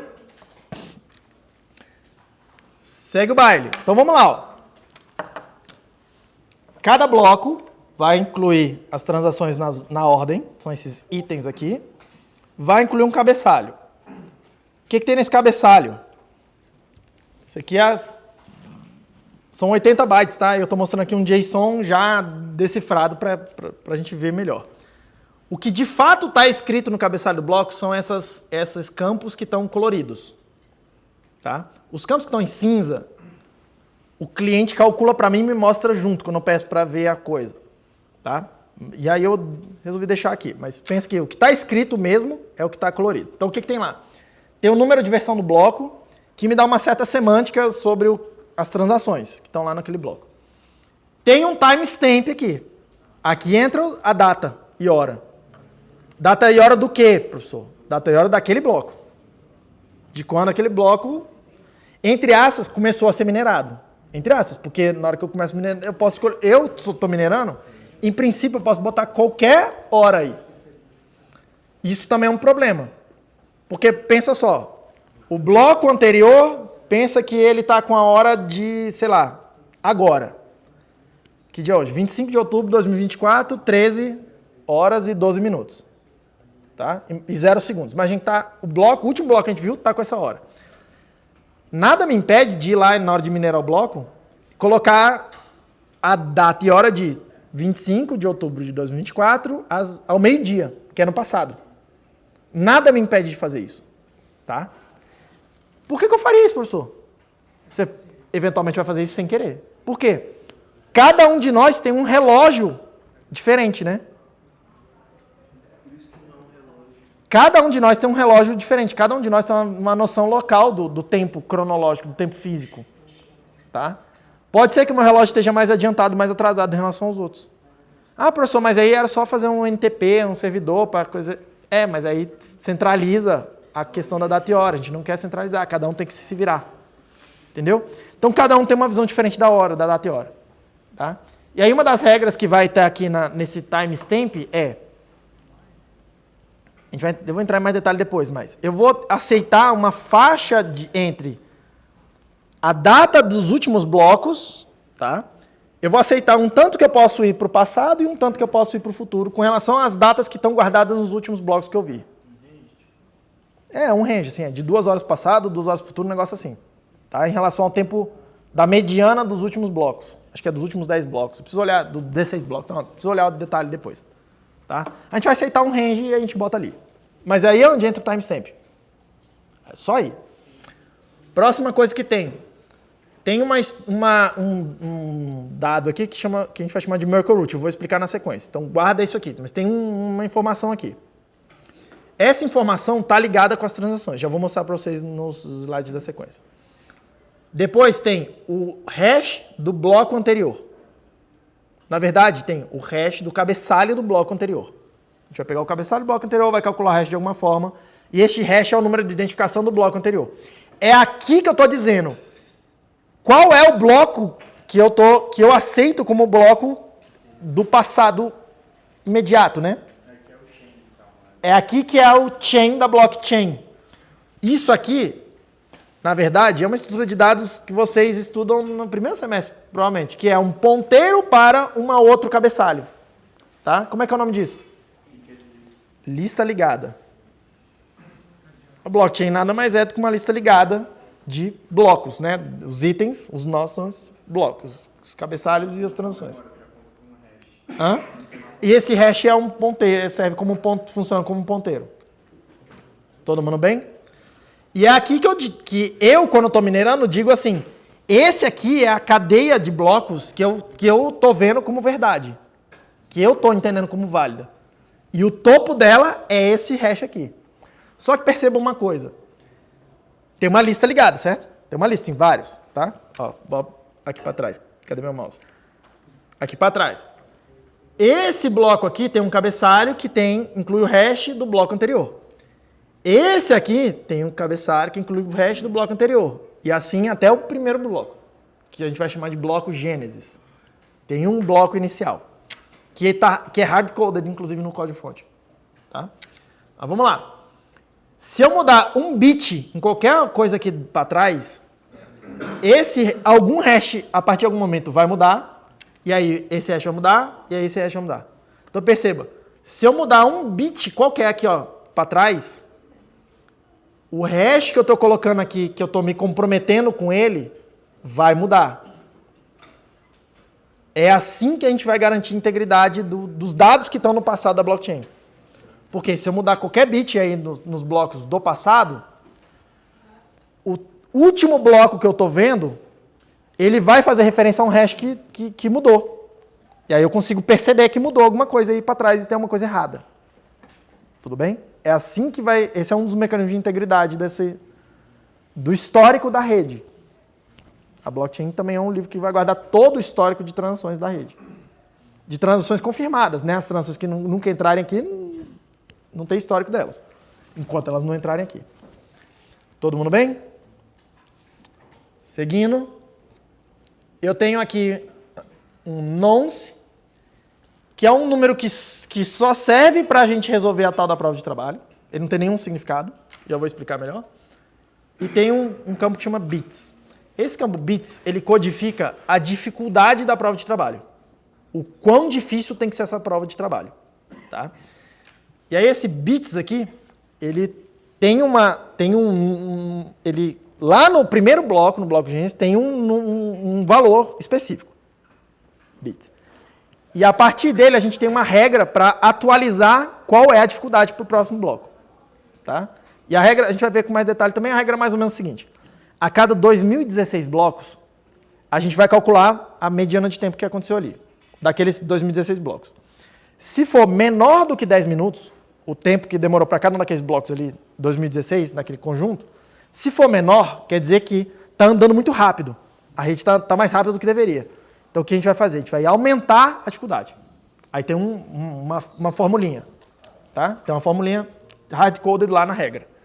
Se, naquele bloquinho de 2016, dos últimos que eu olhei, o tempo for maior do que 10 minutos naqueles blocos ali, mais ou menos, entre aspas, na média, é a mediana do tempo, tá? For maior do que os 10 minutos, quer dizer que a rede está andando muito devagar. E aí tem uma formulinha para diminuir a dificuldade. Tudo bem? Então tem uma realimentação. A cada 2016 blocos a gente recalcula a dificuldade e a dificuldade vai valer para os próximos 2016. Então a cada 2016 a gente vai reajustando a dificuldade. Beleza? E esse campo bits é onde eu, que estou minerando, estou dizendo. Eu estou me comprometendo com essa dificuldade. É o que a gente usa para calcular o quanto de prova de trabalho que alguém adicionou ali. Tudo bem? Beleza. Quê? Esquece essa história de zeros do hash. Eu vou explicar agora o que é a dificuldade, mas esquece essa história de zeros do hash, porque não tem a ver com... Não é zeros no hash. Mas vamos... Tudo bem? Então vamos lá. O que é então a prova de trabalho? Pergunta, filho. Com base no que é calculada aquela mediana dos timestamps, dos blocos anteriores? Você tem os timestamps, você pega os 2016 blocos, na hora que chegar a hora de calcular, você pega os 2016 blocos, calcula a mediana, vê se tá dando 10 minutos ou não. Hã? Na hora que chegar os 2000... naquele... Você tá do 0 a 2015. Aí, na hora que você for produzir o 2016, você precisa recalcular a dificuldade. Aí, entendeu? A cada 2016 vai sendo recalculado. Esse 2016 blocos dá 2 semanas aproximadamente, se cada bloco for 10 minutos. Dá 2 semanas. Até mais ou menos... Foi mais ou menos daí que o Satoshi foi tirando os números da cabeça dele, entendeu? A recompensa a cada 4 anos. Aí ele vai lá e calcula, dá 210 mil blocos. Vamos recalcular a dificuldade cada 2 semanas, dá 2016 blocos. E aí é daí que vai sair esses números. Por que 2 semanas, professor? Porque o Satoshi quis, cara. Ele achou um sprint. Hã? Daí o manifestar já falou, tempo de um sprint. Aí deixa eu ver. Pode ser, cara. O tempo de uma sprint do Agile. Pode ser, sei lá. Pergunta pro Satoshi, cara. Vamos lá. O que é essa prova de trabalho, então? Tá? O que é essa prova de trabalho? A prova de trabalho é... Reparem que tem os 6 campos aqui, que juntos dão 80 bytes. Eles estão sempre na mesma posição e tal, é bem certinho isso aqui, tá? Padronizado e tal. Tem 80 bytes no cabeçalho. Na hora que eu calcular o hash desse cabeçalho, vai dar um hash, certo? Vai dar um hash lá. A gente vai usar SHA-256 duplo, né? Você pega a entrada, passa no SHA-256, depois pega o resultado, esse hash, passa de novo no SHA-256. Tá? Eu vou chamar isso aí de hash 256. Então vamos lá. Eu pego o cabeçalho do bloco, passo no hash 256. Isso vai gerar um hash de um número de 256 bits. Que é uma string de bits. Um bit string. 256 bits. Na hora que eu ler esses bits, esses bytes, como um número, esse número precisa ser menor do que a dificuldade. Na hora que eu pegar o resultado do hash, eu vou interpretar ele como um número, e esse número, valor numérico desse número, precisa ser menor do que o valor da dificuldade, do que o valor que está aqui nos bits. Isso é um proof of work. Isso vai ser a prova de trabalho válida. Por que sim? Por quê? Porque o Satoshi quis. Na verdade, vamos por partes. A gente vai falar de hash, provavelmente na hora que vem, mas segura um pouco aí. A tua pergunta foi o porquê, mas por que o quê? Porque quando ele vai gerar esse hash, ele não consegue controlar o valor que vai sair no final do hash. Você não consegue controlar o valor que vai sair no hash, exatamente. Vamos lá. Você está lá montando o bloco, certo? Eu estou tentando minerar. Aí o que eu faço? Eu escolho as transações. Primeira coisa que eu faço, eu escolho as transações que eu vou colocar no bloco. Primeira coisa. Passo 1, escolhe as transações. Eu vou botar essas aqui. Passo 2, eu preciso calcular esse cabeçalho. Primeira coisa que eu preciso para calcular o cabeçalho é calcular essa macroroot. Eu vou mostrar como é que calcula. Ela tem a ver com as transações que eu escolhi e a ordem delas. Tá? Então, pensa assim, tem uma regra, já vou mostrar, que determina qual é aquele macroroot a partir das transações e da ordem que eu escolhi. Então, primeira coisa, escolhe as transações. Depois, escolhe a ordem delas. Depois, calcula essa macroroot. Aí tá feito. Aí, próximo. Escolhe qual é o bloco anterior que você vai se comprometer. Você vai falar assim, eu estou calculando a partir deste bloco. Você precisa botar aqui o hash. Aí você coloca um timestamp, bota o número de versão, coloca a dificuldade que você precisa calcular segundo a regra específica da rede. Você não tem liberdade para mexer nesses bits aqui. E aí você coloca um número aqui no nonce. São 32 bits aqui. Cara, todo mundo sabe que se você precisa colocar um número qualquer, você vai botar 0, certo? Então tá bom. Então você bota 0 lá. Certo? Você precisa botar 0? Não, você bota 0 lá, você bota qualquer número lá. Aí você concorda comigo que você tem o cabeçalho agora? Pronto, tem um cabeçalho.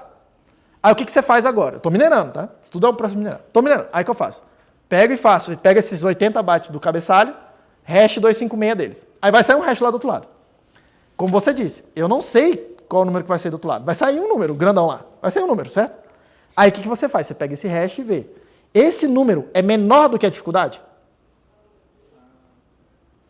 Aí então você vai lá e troca o número. Se for menor do que a dificuldade, esse bloco a gente vai dizer que ele tem uma prova de trabalho válida. Aí o que você faz? Pega esse cabeçalho e fala assim para todo mundo: galera, achei um bloco. Você manda só o cabeçalho, inclusive. Você fala assim: galera, achei esse bloco aqui. E manda para todo mundo. O mais rápido que você puder. A maior probabilidade é que esse hash não seja menor, esse número não seja menor do que o tal número da dificuldade, que é o target, na verdade. Tá? É o alvo. Melhor, inclusive, chamar de target, porque a dificuldade é meio que o inverso do alvo. Tá? Aí, o que você faz? Preciso calcular outro hash mexendo alguma coisa. Certo? O que você faz, então? A ideia básica é que você vai mexer em algum desses 80 bytes, calcular outro hash e tentar de novo. Deu? Não deu? Mexe em algum dos bytes, calcula o hash, até você achar um que funciona. Então essa regra é muito mais para dificultar mais você soltar do que algo tipo, por conta que senão vai quebrar tal coisa. Não, é para dificultar você conseguir fazer isso aqui. Essa que é a prova de trabalho. Entendeu? Aí, professor, mas você não falou que tem que ir no mundo físico fazer uma coisa? Você acha que seu computador é de graça para fazer esse processo? Você acha que não gasta energia elétrica para executar esse processo? É literalmente torrar energia de esquentar alguma coisa aí calculando esses hash. Calma. Vocês vão ler um monte de lugar. Que tem que resolver um problema matemático complexo, difícil. Assim, um monte de... Não tem nada de complexo e nem nada difícil. Você tem 80 bytes, calcula o hash. Deu certo? Não. Muda algum bit aí, calcula o hash. Deu? Não. Muda um bit. Qual a dificuldade de fazer, gente? Qual a complexidade de fazer isso? Vocês são tudo de computação. Qual a dificuldade de fazer isso? É um problema matemático complexo? Não. A coisa mais idiota que tem na computação, né? Ficar tentando trocentas mil combinações até achar uma que funciona. Não é isso? While true... While enquanto essa coisa aqui não for... É a coisa mais simples de programar no primeiro semestre, não é? Tudo bem?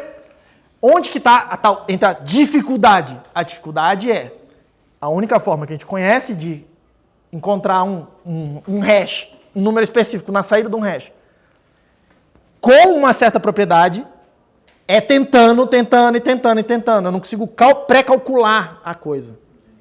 Entendeu? Isso. E aí, percebam, aí que está a coisa. 256 bits, certo? A gente vai voltar a esse assunto depois, mas 256 bits, sai o hash lá, né? Imagina que a dificuldade seja, entre aspas, vou usar só o número de zeros. Mas você viu que não tem nada a ver com a quantidade de zeros, né?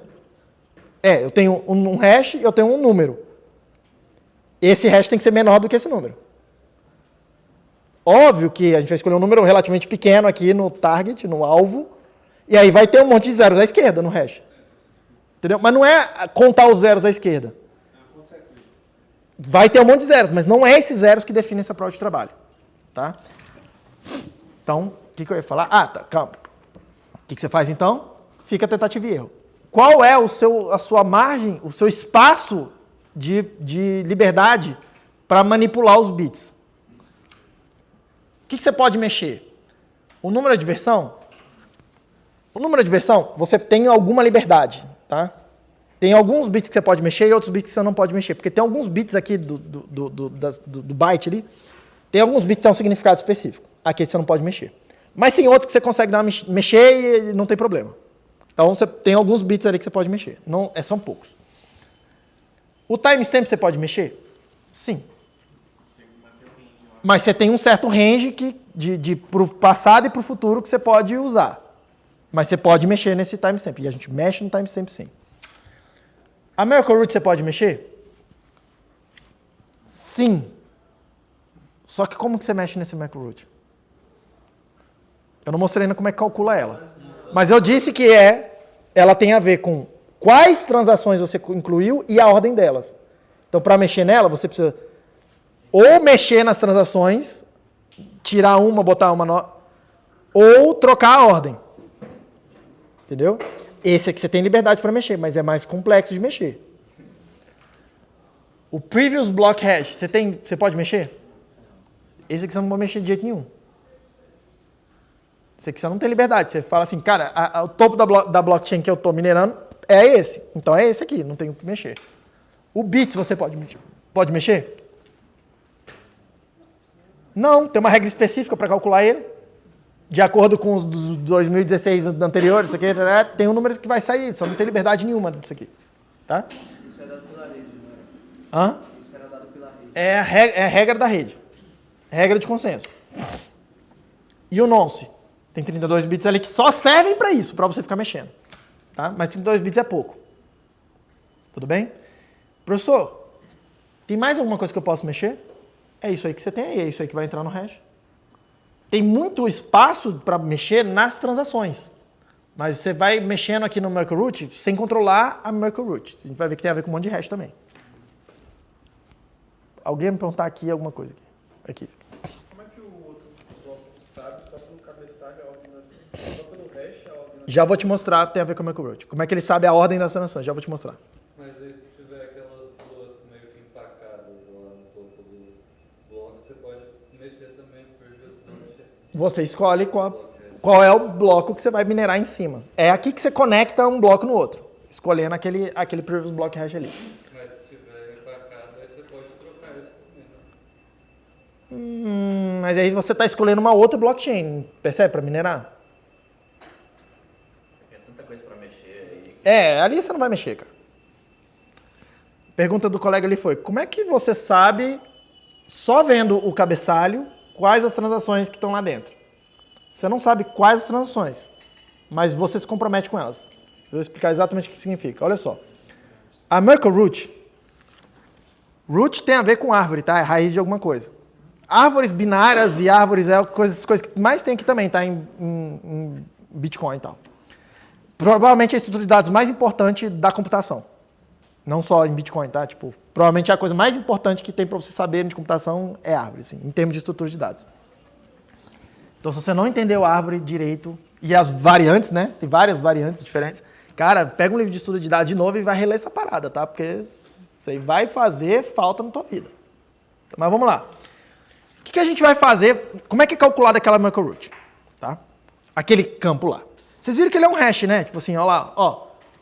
Isso aqui é um hash, ó. O previous block hash é um hash. De 256 bits. Esse aqui também é um hash. Ó, cara lá, tudo meio que tá mais ou menos do mesmo tamanho do outro, tá? Então, um hash também. Agora um hash do quê? Essa é uma pergunta, tá? Vamos lá. O que a gente vai fazer? Como é que eu calculo aquele campo lá? Eu estou minerando. Então eu escolhi quais transações vão entrar e eu escolhi a ordem, certo? Imagina que eu estou colocando essas 4 transações aqui no meu bloco. Cadê o mouse? A, B, C e D. Transação A, transação B, transação C, transação D. Nesta ordem. Primeiro o A, depois o B, depois o C, depois o D. Ok? Aí o que a gente vai fazer? A gente vai pegar para cada uma delas e calcular o hash delas. Um hash delas. Então eu tenho o hash da transação A, o hash da transação B, o hash da transação C, o hash da transação D. Aí eu vou, tenho um monte de hashes, eu vou concatenando em pares. Então eu pego esse hash, concateno com esse hash. Então agora eu vou ter uma string de 512 bits. E aí eu faço o hash disso. Vai ser esse hash aqui, ó. Hash do A concatenado com B, que eu estou chamando de hash de AB. Do lado de cá eu faço a mesma coisa. Pego o hash do C, concateno com D e calculo o hash dessa coisa toda. Aí o que eu faço? Continua. Eu pego o hash disso aqui, concateno com esse aqui, que é o que está aqui, ó. Calculo o hash e eu tenho um novo hash, ó. A, B, C, D. Até eu terminar, até não ter mais pares. Na hora que eu não ter mais pares, vocês concordam comigo que isso aqui é a raiz de uma árvore de hashes, uma árvore binária de hashes, que a gente vai chamar de árvore de Merkle. É o cara que inventou isso aí. Tá? Merkle Tree, né? E essa aqui é a raiz dessa árvore. Por isso que a gente vai chamar de raiz de Merkle. Esse hash a gente bota lá no cabeçalho da transação. Aí perceba, se eu mudar um bit em qualquer uma dessas transações, vai mudar os hashes aí no meio do caminho e vai mudar esse hash, certo? Se eu mudar a ordem, se eu calcular aqui, em vez do A e B, eu botar B e A, vai mudar esse hash que vai mudar esse hash. Então, o hash que está aqui, ó, identifica, ele é um fingerprint, não é uma impressão digital, identifica unicamente aquele conjunto de dados que eu botei lá embaixo, que são as transações, e a ordem delas. Vocês concordam comigo? Tá? Tem alguns detalhes técnicos aqui, porque, por exemplo, se tivesse uma quinta transação aqui, professor, não, tá? O que eu faço o par dela? Tá? Aí, tipo assim, você vai ver, você duplica ela, e aí vai fazendo, vai duplicando sempre que precisar. Diga. A string da raiz tem todas as strings do... Não, aqui tem um hash, né? Esse hash foi produzido a partir desse e desse. Só que esse foi produzido a partir desse e desse. É tipo um conjunto de junto, então. A raiz representa, tipo assim, quando você entra... A raiz representa a árvore toda, né? Professor, tem alguma particularidade da hash function que a gente vai passar essa transação? Como assim? Tipo, é especificado, É uma função específica. para gerar... Tem duas funções de hash que são usadas no Bitcoin, vou falar também na próxima, na hora que a gente terminar esse assunto aqui, provavelmente eu vou terminar hoje e aí na semana que a gente começa. Eu vou começar falando de hash, a gente vai usar dois hashes específicicos, SHA-256 e RIPE-MD-160. Dois hashes específicos e eles são usados em lugares específicos. A maior parte das coisas no Bitcoin é SHA-256. Só agora entrando mais, não no funcionamento que o senhor explicou, mas na parte técnica. O senhor disse, é isso mesmo, por exemplo? É isso mesmo o quê? Você falou do hash 256. Esse hash 256 ele vai ser calculado com base numa saída de um SHA-256 e esse SHA-256 vai gerar um outro SHA-256. Isso seria o hash 256 que você falou? Você pega uma informação X, passa no SHA-256 uma vez. Só que aí é onde que entra? Aí que é a minha Onde que entra o quê? A concatenação que o senhor falou. Eu vou concatenar dois. Esse hash que está fazendo aqui é double SHA-256. Você pega um dado, pensa numa função f. Ele vai... Escuta. Pensa numa função f. O que essa função f faz? Ela pega uma informação, passa primeiro SHA-256. Aí ela pega o resultado, passa um SHA-256 de novo e joga a saída. Aí essa é uma função f. Essa função f eu estou dando um nome para ela. Estou chamando de hash 256. É o hash do Bitcoin, de 256 bits do Bitcoin. Tá?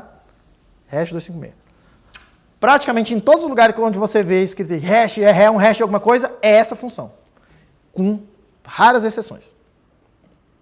E a gente vai vendo as exceções e tal. Tudo bem?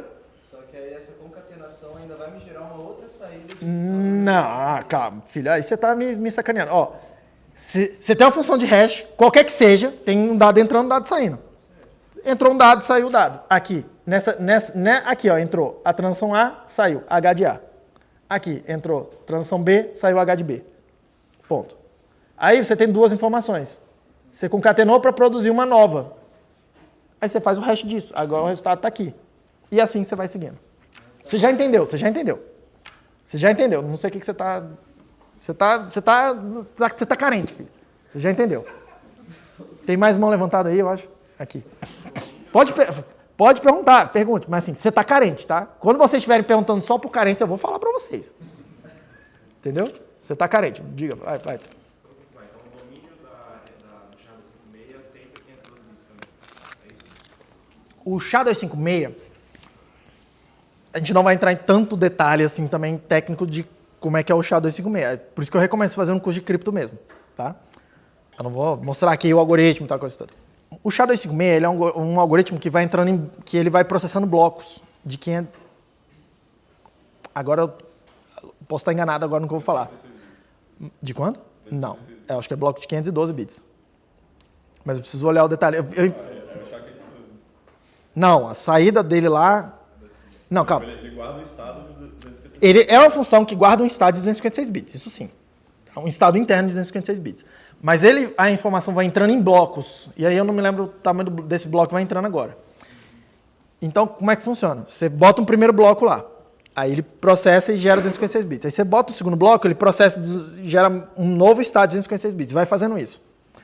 Então, em princípio, não tem limite por tanto de blocos que você pode ficar entrando com ele. Em princípio, não tem limite. Na prática, tem um limite porque O último bloco que você vai colocar, ele tem uma append e você precisa botar o número de bits que você fez o hash. O último bloco precisa, ele é especificado, ele precisa entrar com uma informação para finalizar. Então tem algum limite alguma hora, entendeu? E aí como tem um limite de bits que você pode usar para dizer quantos blocos entraram aí nesse processo, tem um limite de tamanho. Mas esse limite é um troço, assim, aquelas coisas assim, tipo 2 elevado a trocentos milhões, assim, é um negócio muito grande, tá? Então na prática não tem limite, você vai tacando lá e uma hora você fala, terminei, e ele termina. Como é que tipo, a rede vai saber a partir do Bufferroot quais são as transações que estão naquele bloco? Porque você faz o resto. Essa é uma boa pergunta. Ó, pergunta do Vinícius ali é, como é que eu mandei um cabeçalho, tem um Macroroot. Como é que os nós que estão vendo esse cabeçalho, que eu falei para vocês que eu só mando o cabeçalho, né? Os nós estão vendo o cabeçalho, eu mando para vocês. Eu minerei e mando para vocês esse cabeçalho. Tem a Macroroot. A pergunta do Vinícius é extremamente relevante, que é, como é que eu sei quais as transações que estão lá sabendo a Macroroot? Você não sabe. A gente vai ver melhor de hash, calma. A gente vai falar mais de hash. Uma coisa que é fato é, assim, a gente parte da hipótese de que se eu ver a saída do hash, eu não consigo calcular qual é a entrada. Né? Que é um ataque de pré-imagem. Eu, em princípio, não consigo, vendo a saída, saber qual é a entrada que produziu aquela saída. Tá? Esse hash. E o Shadow Segment em especial, ele é resistente a esse ataque de pré-imagem. Então você não sabe. Então o que os nós fazem? Por que a gente manda só o cabeçalho? Primeiro. Eu mando o cabeçalho para você, aí você vai calcular o hash daquele cabeçalho. O hash daquele cabeçalho você vai calcular para você validar se aquilo lá tem a prova de trabalho correta ou não. Repare que para minerar precisa calcular vários hashes, né? Ficar tentando. Para validar, você só pega o cabeçalho e passa no hash. E aí você está vendo a dificuldade e você está vendo o hash. E você compara um com o outro. Você só precisa calcular o hash de uma vez. Aí você valida. Isso aqui é válido ou não é válido? Se você decidir que é válido, aí você pega para o nó que te manda, você para e olha e fala assim, eu já vi esse bloco antes. Porque pode acontecer de eu estar mandando para você, o Luiz está mandando para você, o Emanuel está mandando para você o mesmo cabeçalho. Entendeu? Aí você para e decide assim, cara, eu já vi isso aqui antes. Se eu já vi, você não faz mais nada. Você já viu, não precisa mais nada para fazer. Se você não viu esse bloco, eu te mandei um cabeçalho, você validou, e aí você não viu esse bloco, esse cabeçalho nunca na sua vida. Aí você fala assim, caramba, eu não vi essa parada. Ô, fulano, o fulano te mandou. Ô, fulano, me dá as transações desse bloco aí. Aí eu te mando as transações, entendeu? A gente faz isso para não ficar, para diminuir o tráfego na rede. Bitcoin é altamente eficiente nessa coisa de tráfego. Cara, a gente manda pouquíssimos bytes, cara. Por isso que o pessoal fica, mas se desligar a internet vai acabar a Bitcoin. Cara, vai precisar de desligar, sei lá, pedacinho de papel, cara. A gente consegue escrever 80 bytes num pedacinho de papel, velho. Não precisa nem de computador fazer isso. É cabuloso o Paranauê aqui, tá? É muito bem pensado.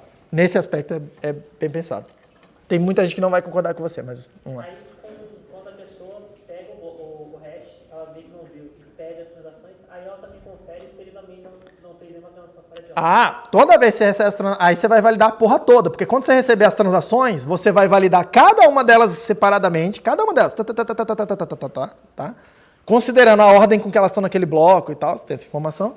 Você vai validar cada uma delas, e aí não só isso, você vai pegar, depois que você validou todas, se você entendeu que todas são válidas, você vai pegar e calcular isso aqui de novo, isso aqui, você mesmo, que agora você tem todas as transações, você calcula aquela Macroroot, e checa se aquela Macroroot que está no cabeçalho do bloco bate com as transações que você recebeu. Porque se não bater, o que quer dizer? Que alguém está tentando te enganar. Não é? Tem um cabeçalho aqui que tem uma prova de trabalho. E aí recebeu um monte de transações que não batem com aquele cabeçalho. Percebeu? Você checa tudo. Por isso que essa Macroroot está aí. Você que recebeu essas informações. Todo mundo checa tudo. E aí depois disso... Pera, filho. Levanta a mão e tem fila aqui. Não dá pra ter um nó preguiçoso que ele acredita na... Nossa, vocês fazem perguntas muito boas, cara. Cara, eu tô gostando muito dessa turma, cara. Vocês fazem o seu capitão muito feliz. Tomara que vocês entendam a referência. Ele acredita, Pergunta do colega aqui é, será que não tem um nó preguiçoso que confia nas informações que ele recebe em vez de ficar validando? Sim, tem. A gente pode construir isso, inclusive a gente vai chamar isso de light client, o cliente leve. Que ele não guarda toda a blockchain, ele valida algumas coisas, mas ele não valida tudo, porque ele não tem todo o histórico da blockchain. Então ele tem uma certa confiança nos outros nós. Mas, em parte, essa estrutura ajuda ele a ir criando essa confiança. Tá? Essa estrutura aqui. Já vou mostrar para vocês como. Nesse cliente leve. Mas sim, ele depende mais dos outros nós que tenham toda a informação na blockchain. Tudo bem? O que mais de pergunta? Esqueci a pergunta. Então, lembra aí depois. Segue aqui. Reparem. Essa MicroTree, ela serve para eu... A palavra técnica em inglês é realizar um commitment. É eu me comprometer com alguma informação. Tá? Os hashes eles vão ser usados para várias coisas aqui no sistema. E uma das funções é para isso. É para eu me comprometer com uma informação. Eu falo assim, cara, tem uma informação aqui, eu calculo o hash dela e aí eu faço alguma coisa com esse hash. De tal forma que se eu mudar a informação, tem que mudar aquele hash. Só que aí eu coloco alguma dificuldade associada a mexer nesse hash. Vai ter algum custo mexer nisso. Tá? E a gente vai fazendo isso ao longo do sistema. Para isso que essa MicroTree tá aqui. Para eu me comprometer, eu que minerei, com quais transações e com a sequência delas no cabeçalho do bloco, que é o que de fato é minerado. Não é o bloco, né? Vocês estão vendo que o que minera é um cabeçalho, né? Tá? Beleza. Só que ele serve para outra coisa. Ele serve para esse caso aí do cliente leve, para eu perguntar para alguém e alguém conseguir me provar que tem uma transação na blockchain, num bloco, sem eu precisar ver o bloco todo. Como? Olha só. Imagina que eu sou um cliente leve desse e eu estou interessado na transação HK. Eu quero saber se essa transação está num certo bloco. Eu não tenho bloco para ver. Mas eu posso perguntar coisas para os meus vizinhos, para os outros nós. Tá? Por que eu iria querer fazer isso, professor? Imagina que eu tenho minha carteira aqui no meu telefone celular e, cara, a blockchain tem 600 GB, tem que ficar meio que online o tempo todo, caralho, ia torrar minha bateria e tal. Eu não quero fazer isso aqui no meu telefone. Mas eu quero ter minha carteira que gerencia minhas chaves e que gerencia as transações que me interessam. Para eu saber se eu recebi pagamento, se um pagamento que eu fiz foi confirmado ou não e tal. Exemplo de caso de uso disso. Então, imagina que eu sou cliente leve, estou interessado nessa transação K, aqui. Beleza? Então, o que eu faço, o que eu pergunto para os nós aí? Eu vou perguntando para vocês. Tá? Eu vou lá nos nós e falo assim, fulano, eu quero...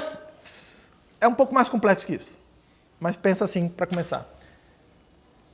Eu quero que você me prove que a transação K está no bloco. Eu não vi o bloco. Mas eu vi o cabeçalho do bloco. No cabeçalho do bloco tem essa informação aqui, ó. E eu, vendo o cabeçalho, eu consigo saber que aquele bloco foi de fato minerado. Eu calculo a prova de trabalho só com a informação que está no cabeçalho, 80 bytes. Então, percebam. Eu que estou querendo saber das transações, eu estou vendo isso aqui. Eu já acredito nisso aqui. Está no cabeçalho de um bloco que eu já vi e eu já verifiquei que tem prova de trabalho naquele cabeçalho. Eu quero saber se o HK está lá. Segura aí. Anota a tua pergunta, filho. É para eu não perder o fio da meada aqui no meio da explicação. Eu quero saber isso. O jeito ingênuo é eu perguntar para... E ali no Luiz perguntar. Luiz, essa transação aqui está aí? Ele pode virar para mim e falar, tá. Quando não está. E mentir. O que eu quero não é isso. O que eu quero é que o Luiz seja capaz de produzir uma prova criptográfica de que essa transação está aí. Eu quero uma prova, no sentido matemático da coisa. Eu quero uma prova de que isso está aí. Tá? Então, o que eu faço? Eu falo para o Luiz, me manda o hash dessa transação dessa transação L, que não é a que eu quero. Porque a transação K eu conheço. Eu já sei como é que ela é. Eu sei calcular o hash dela sozinho. Não preciso que alguém me diga. Eu peço para o Luiz, me dá o hash dessa transação L. Claro que eu não sei lá qual é, tipo, se essa aqui é a quinta e essa é a sexta. Eu não sei, porque eu não estou vendo a ordem delas. Mas eu viro para ele, aí tem um sistema para a gente falar assim, me dá o hash do vizinho dessa aí, depois me dá o hash não sei o quê, tá? Tem uma forma da gente perguntar isso. Mas vamos lá. Me dá o hash do L. Aí, o Luiz me manda. Aí eu calculo o H de KL. Porque eu tenho os dois hashes, faz concatenação, calculo o novo hash. Eu sozinho calculo isso. Aí depois eu vou lá no nó, que não precisa ser nem o mesmo, posso perguntar para outro. Me dá o hash desse H e J. Aí ele me dá o dado. Aí eu calculo o H e J KL. Aí eu vou em outro nó, ou no mesmo, e peço, me dá esse hash MNOP. Aí ele me dá e eu calculo esse. Aí eu vou em outro nó, me dá esse hash aqui, ABCDEFGH. Eu, junto com esse, calculo esse. E aí eu vou repetindo esse processo até eu chegar na Merkle Root. Vocês concordam comigo? É só ficar repetindo até eu chegar na Merkle Root. Se eu nunca chegar na Merkle Root, uma hora eu posso falar assim, cara, eu já olhei 30, 40, 50 hashes desse aqui e não deu, é porque essa porra não está aí. Tá?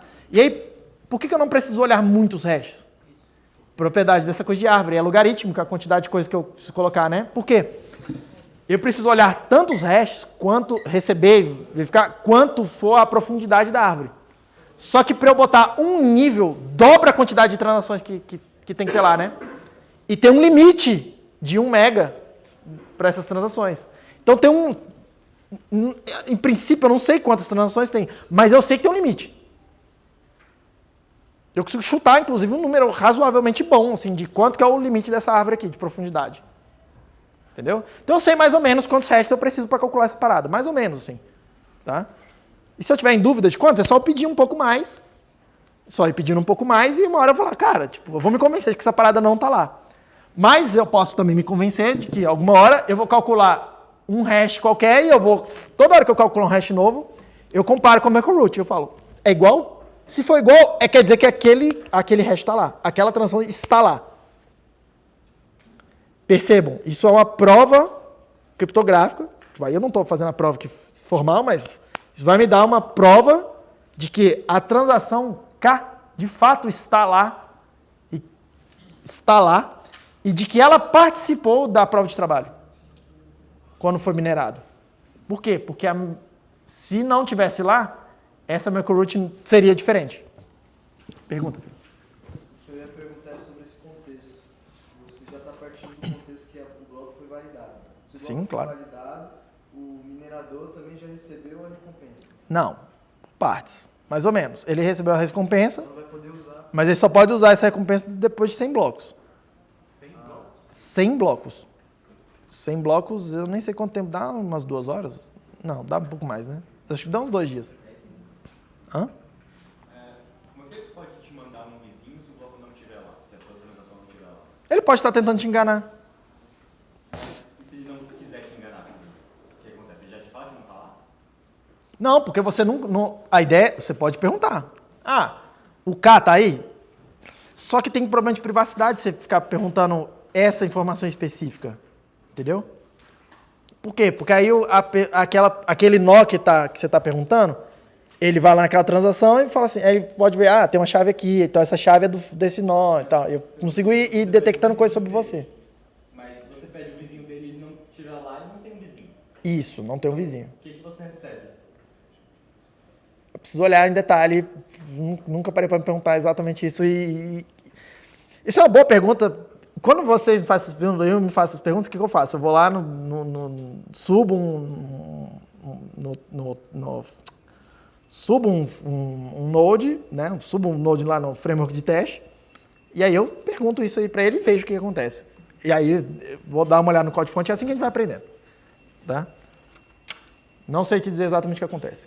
Mas não é exatamente assim como eu estou falando, tá? Porque se eu ficar te perguntando esses hashes específicos, o nó que está recebendo essas consultas, ele sabe pelos hashes que você está perguntando, ele sabe que você está interessado nessa transação específica. Aí, provavelmente a gente vai ver um pouco mais para frente, que em vez de fazer isso, eu crio uma outra estrutura, que a gente chama de Bloom Filter. E aí tem outros tipos de filtro, que é uma estrutura estatística que, com certeza, esse HK vai estar lá no meio das consultas. Mas eu vou incluir outros aqui, de forma a ofuscar qual é a transação que me interessa. Aí eu vou te perguntar mais coisas.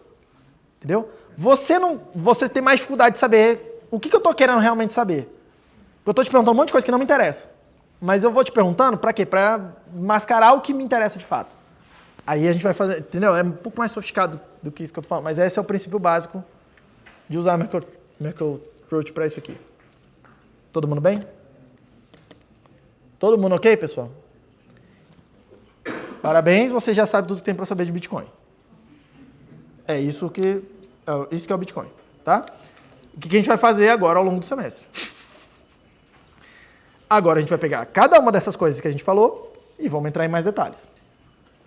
Algumas coisas em muito mais detalhes. Tá? Porque tem muito mais coisas a se saber. Mas, vocês já sabem algumas coisas extremamente relevantes e talvez muito mais do que a média das pessoas que acham que sabem Bitcoin, tá? E aí eu quero dar só uma recapitulada aqui. Primeira coisa que vocês estão sabendo. Agora, eu espero. 1. Transações. Tudo gira em torno das transações. As transações têm entradas e saídas. A entrada, dinheiro que alguém está gastando. A saída, dinheiro que alguém está recebendo. A diferença entre as saídas e as entradas, a gente está chamando de taxa. E alguém pode recolher essa taxa. Esse tal minerador. Tá? O que tem nas entradas e nas saídas? As entradas têm, cada uma delas, um identificador dizendo qual é a moeda lá do passado que eu estou tentando gastar. Qual a saída que eu estou tentando gastar. Presta atenção. Esse conjuntinho aqui, ó, TXID e VOUT, a gente vai chamar de UTXO, ou um outpoint. Tá? Lá no código-fonte tem inclusive esse nome, outpoint, o ponto de saída, né? Uma saída que eu estou gastando agora. Tá? Aí, já para ir adiantando um pouco de coisa, que vocês vão implementar coisas, tá?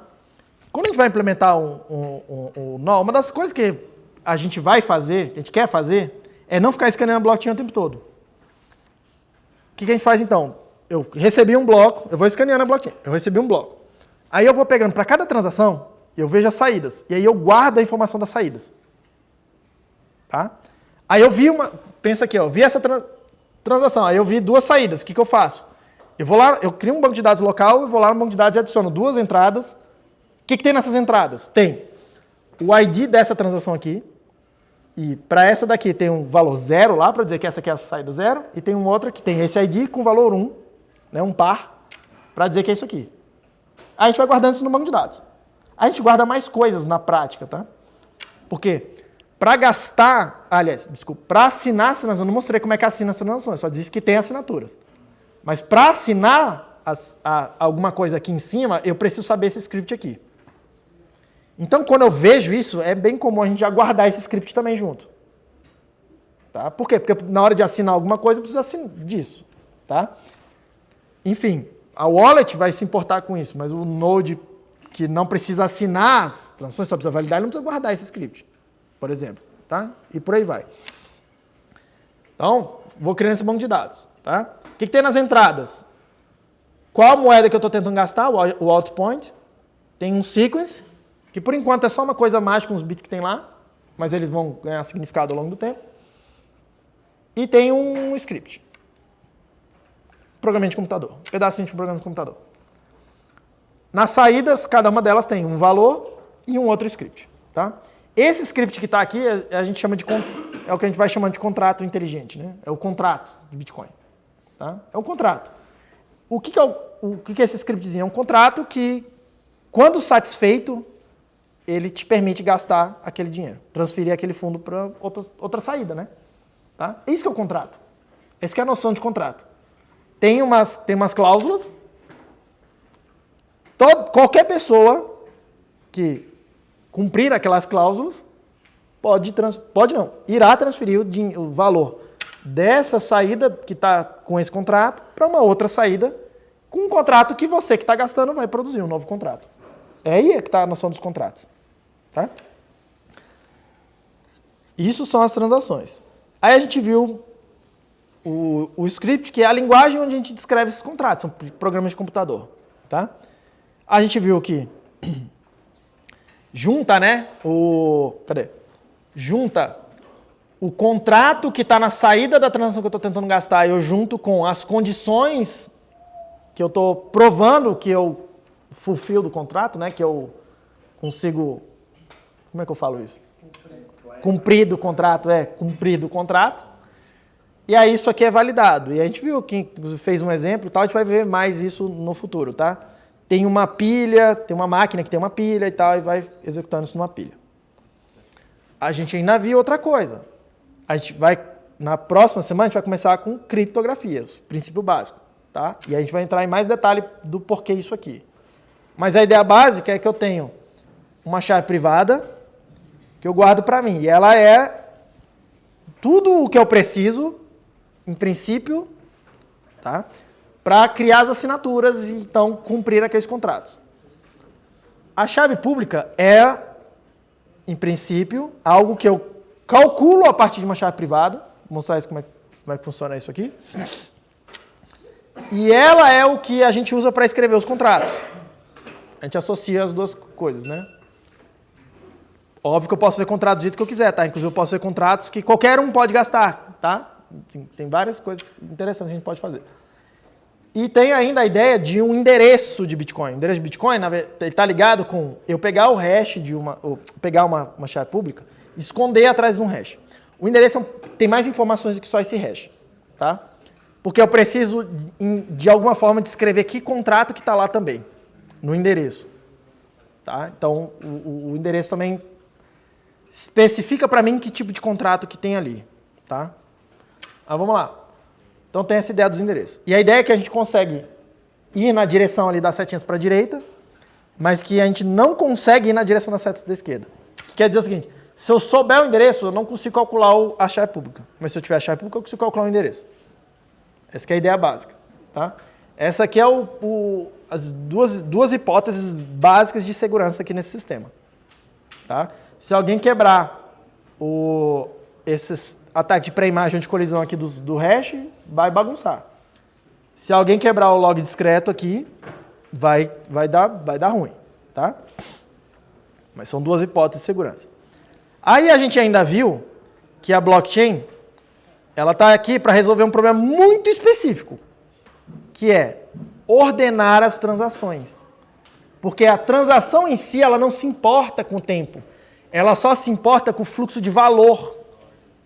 Sai dinheiro de uma conta, entra dinheiro na outra conta.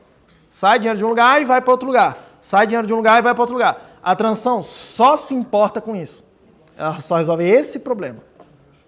Tem o problema da ordem, como a gente viu aqui. A ordem importa para eu dizer se uma coisa é válida ou inválida. Se um pagamento é válido ou inválido. A ordem importa. Tá? E quem resolve o problema da ordem? A blockchain. A gente vai colocar as coisas na blockchain numa certa ordem, e essa é a ordem que a gente vai dizer. Então as coisas aconteceram nessa ordem. A blockchain é o relógio da rede. Tá? Em dois sentidos. Tanto o timestamp só entra aqui, a gente viu um dos campos do cabeçalho do bloco, quanto essa ordem. Tá? Então, a ordem é tudo que está no primeiro bloco vem antes do segundo bloco, que vem antes do terceiro bloco. E dentro de um bloco, a primeira transação que está no bloco veio antes da segunda, que veio antes da terceira, que veio antes da quarta e assim por diante. Então, todas as transações que estão escritas na blockchain, que estão escritas nessa estrutura, tá? A gente tem uma noção de uma ordem total em relação daquelas transações ali, daquelas que estão escritas ali. Tá? É um total order. São um termo... Vocês estudam eventualmente essa coisa de ordens totais e parciais em teoria de computação. Que isso é importante para entender algumas características de linguagem de programação. Tá? Mas, enfim, aqui a gente está estabelecendo uma ordem total entre as transações. Aquelas que estão guardadas na blockchain. Tá? Aquelas transações que estão guardadas na blockchain, eu vou dizer que elas estão confirmadas. É isso que significa esse termo. Tá? E não só isso, porque vai aparecer isso para vocês vão ver. Imagine que tem uma transação nesse bloco. Ela tem uma confirmação, que é o fato de estar neste bloco. Aí alguém minerou o próximo bloco. Esse próximo bloco ele se compromete com o anterior. Foi isso que a gente viu, né? Tem um ponteiro, né, o hash do bloco anterior. Isso vai dar para a gente uma noção de que a gente vai dizer que as transações que estão nesse bloco aqui, elas têm agora duas confirmações. A confirmação desse bloco, que é onde elas estão, mais a confirmação do próximo bloco. O que quer dizer isso? Quer dizer que para eu mexer, se eu tentar mexer em alguma transação aqui, ó, algum dado aqui de trás, eu preciso alterar esse bloco e esse bloco. Por isso que esse segundo bloco confirma as do passado também. E assim por diante, tá? E quanto mais confirmações uma transação acumular, mais difícil é você mexer nela. Por quê? Porque mais blocos, se eu quero mexer numa transação que está 100 blocos no passado, eu preciso alterar aquele bloco e todos os outros 100 em diante. Todos os outros 100. Só que a gente viu que eu tenho um esforço computacional para alterar cada um dos blocos.